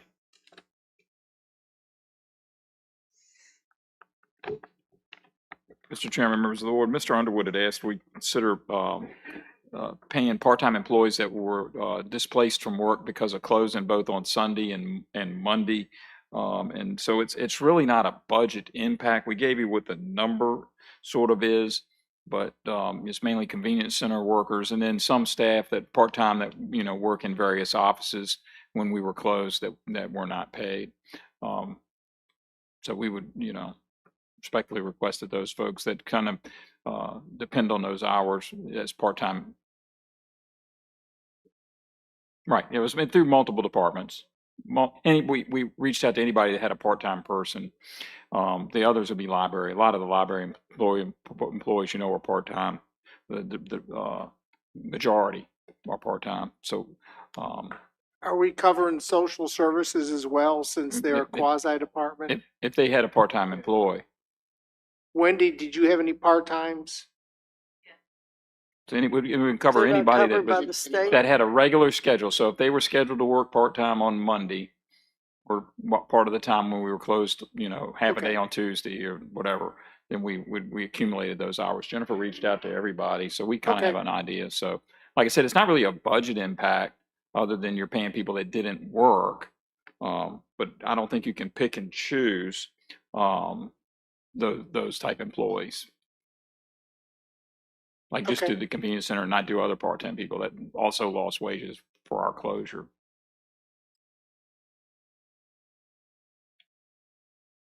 Right. And Tuesday we were closed at the convenience sites, but we opened on Wednesday, and we scheduled everybody that was agreed that was supposed to work Tuesday came in and worked Wednesday because we couldn't get them clean. The ice we couldn't. We didn't feel they were safe to try to get them open on Tuesday, and I didn't want to wait all the way till Thursday, and so we opened on a special day, put notice out that we would be open Wednesday, and so all those folks didn't lose Tuesday. So for those folks, we're talking Sunday and Monday.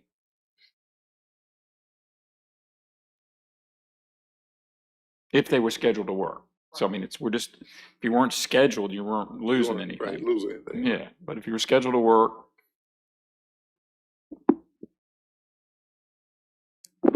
No?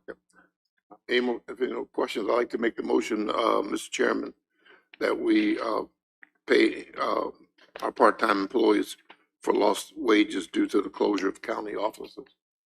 Second. All right, we have a motion and a second to pay part-time employees that missed out on Sunday and Monday. And Tuesday. And Tuesday, if they were scheduled and were not able to complete those hours. Any other discussion? Oh, yeah, you Somebody guys are dead. somebody kicked a wire out. Sorry. Anything you want to say? I can pass it along.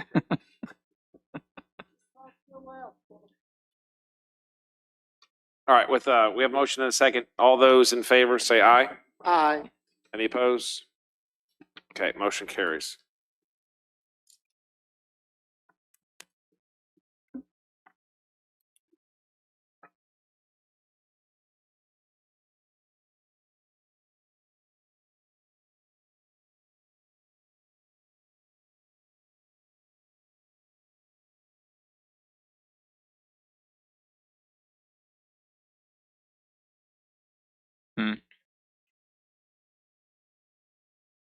Oh, yeah, 11. I can sit down for that.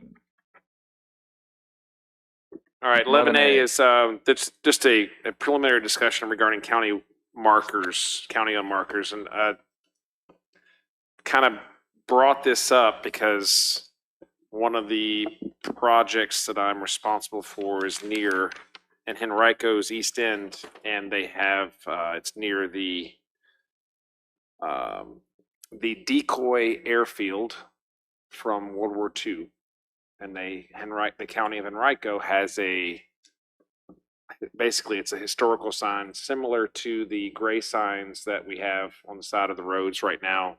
This is green, has county seal on it, and it basically just tells the story of that property location, much like the state markers do. When I say state markers, the ones that are probably 3 foot by 3 foot that we see on the side of some roads.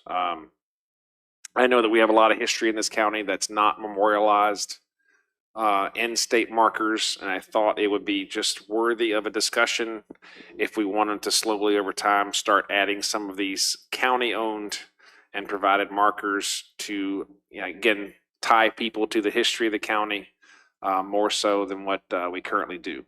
So each sign is in the $2,000 ballpark.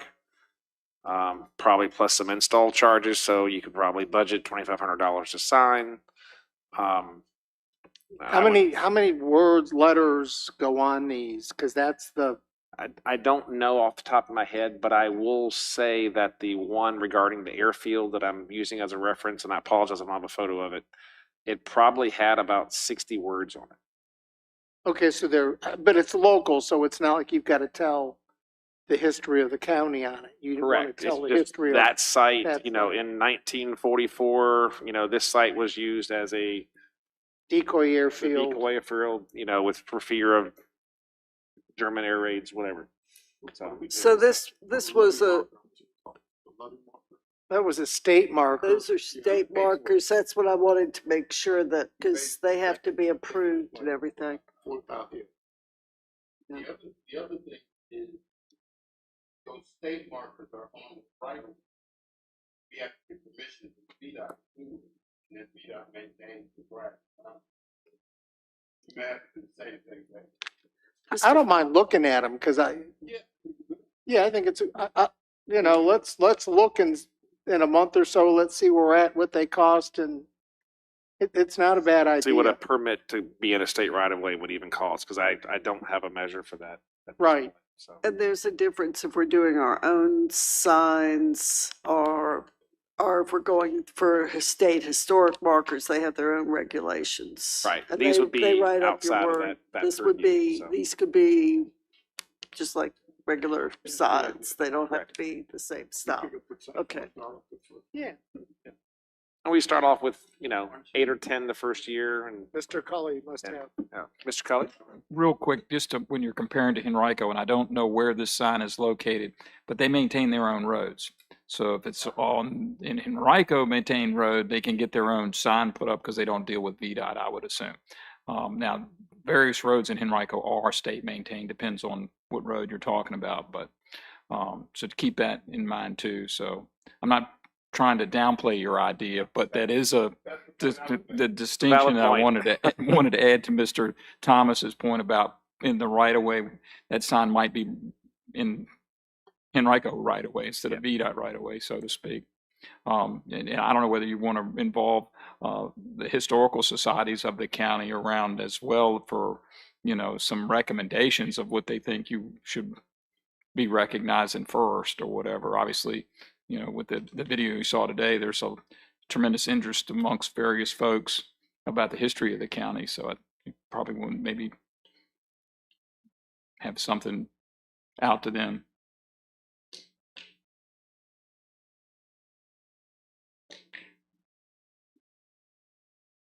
Right, we'd Yeah, have to have. there would have to be some decision-making process Right. for that. But let's look at what the sign costs. We can find all that out. We can conquer the other details later.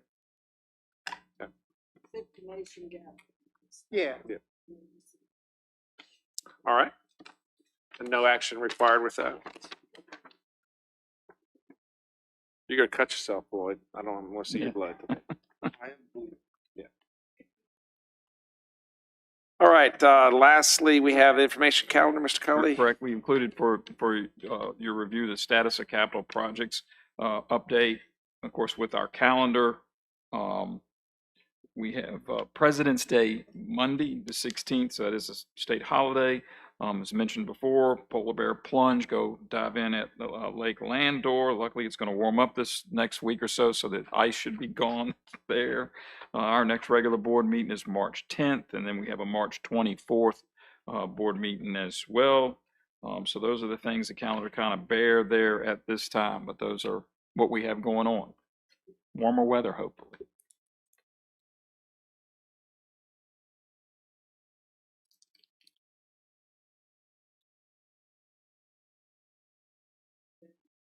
Yes, because of the snow, because they couldn't get it all cleared either. No, there was. I will not be available this weekend for the event.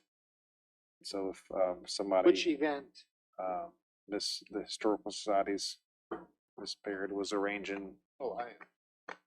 Okay, I will not be available, so if someone could stand in. I think for I me. RSVP'd for the courthouse. Yeah, I RSVP'd. Okay, I will be in Washington DC where something else happened. So.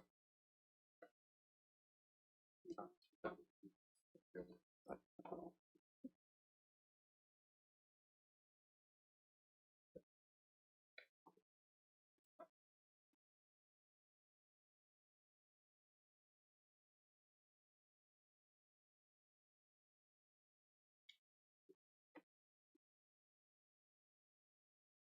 there anything else, gentlemen? Can we motion to adjourn? Turn your mic on, Clay. Jeff and I without. I know it's It was intentional. intentional. Probably so. Closer. Thank you for including the school in the CIP. And I'm sure we'll talk about that when we do the budget thing. Correct. I got it. It's there. Thank you very much. That was it. Thank you for the public safety building and CIP. Yeah, that's in there. That's not in there. Yes, it Yes, is. it is. It's not in that capital projects update yet, but it's in the. It's in the C- big CIP. The big CIP, We'll that we're move it working into on. capital projects. I'm with you. Yep. All right, we have closed meeting. You want to Yes. do closing board Board comments now or after? Now, Do them now. Okay, so, Mr. Underwood, you want to start us off if you have any? Sure, Mr. Chairman. Thank you. I don't have any. All right. Ms. Long, I have none. Mr. Seeley, I have none either. Mr. Thomas. I do. I forgot to thank, Mr. Shebel. Mr. Shebel, if you could thank Ted Lambert, and thank him for me forgetting his name as far as getting the video up, but thank Mr. Lambert for clearing the sidewalk in front of Caroline's Promise. I was asked by them to see what we could do, and he did it. Thank you, sir. Mr. Black? And I have none, so, Mr. Seeley, if we'll take a motion to go into closed session. I move that the board convening closed meeting pursuant to the prospective business exemption under exemption section of 2.2-3711.A.5 of the Code of Virginia to discuss two new prospective businesses in the Ladysmith area, as well as potential expansion of an existing business in Reedy Church District about which no previous public announcement has been made. The legal counsel and contract exemption of section 2.2-3711.A.8 and A.29 of the Code of Virginia to discuss VEDP grant agreements relating to the potential expansion of an existing business in the Reedy Church District and an ongoing project in the Port Royal District where discussion in open session would adversely affect the bargaining position and negotiating strategy of the county. The legal counsel exemption under section 2.2-3711.A.8 of the Code of Virginia to discuss potential amendments to the county code and ordinance to address anticipated industrial growth in the county, and the litigation exemption of section 2.2-3711.A.7 of the Code of Virginia for updates on the following actual or probable lawsuits: tax collection, liquidation in the Port Royal District, litigation, I'm sorry, not liquidation, litigation and administrative process act appeal involving the county and DEQ, or such consultation in open meeting would adversely affect the litigating posture of the county. All right, we have a motion and Mr. Underwood second. Any other discussion before we vote? Sure. All those in favor going into closed session, say aye. Aye. Any opposed? All right, we are now in closed session. We will try to finish up as quickly as possible. We have at least 30 minutes before we return.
session.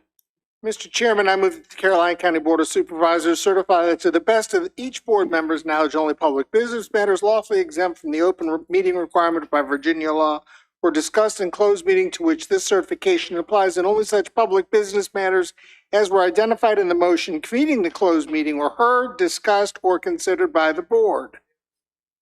Can I get a second? Second. All right, we have a motion and a second by Mr. Thomas. All those in favor coming out of closed session, vote aye, please. Aye. Any opposed? All right, we are officially out of closed session. So we need to do a certification. I so certify. I so certify. I so certify. I so certify. All right, we have certified that only legitimate business matters that were exempted in the closed meeting Were discussed. were discussed. Motion to adjourn. In closed session. We have a motion for adjournment by Ms. Long and seconded by Mr. Black. All those in favor say aye. Aye. Aye. And we are now adjourned. Peace.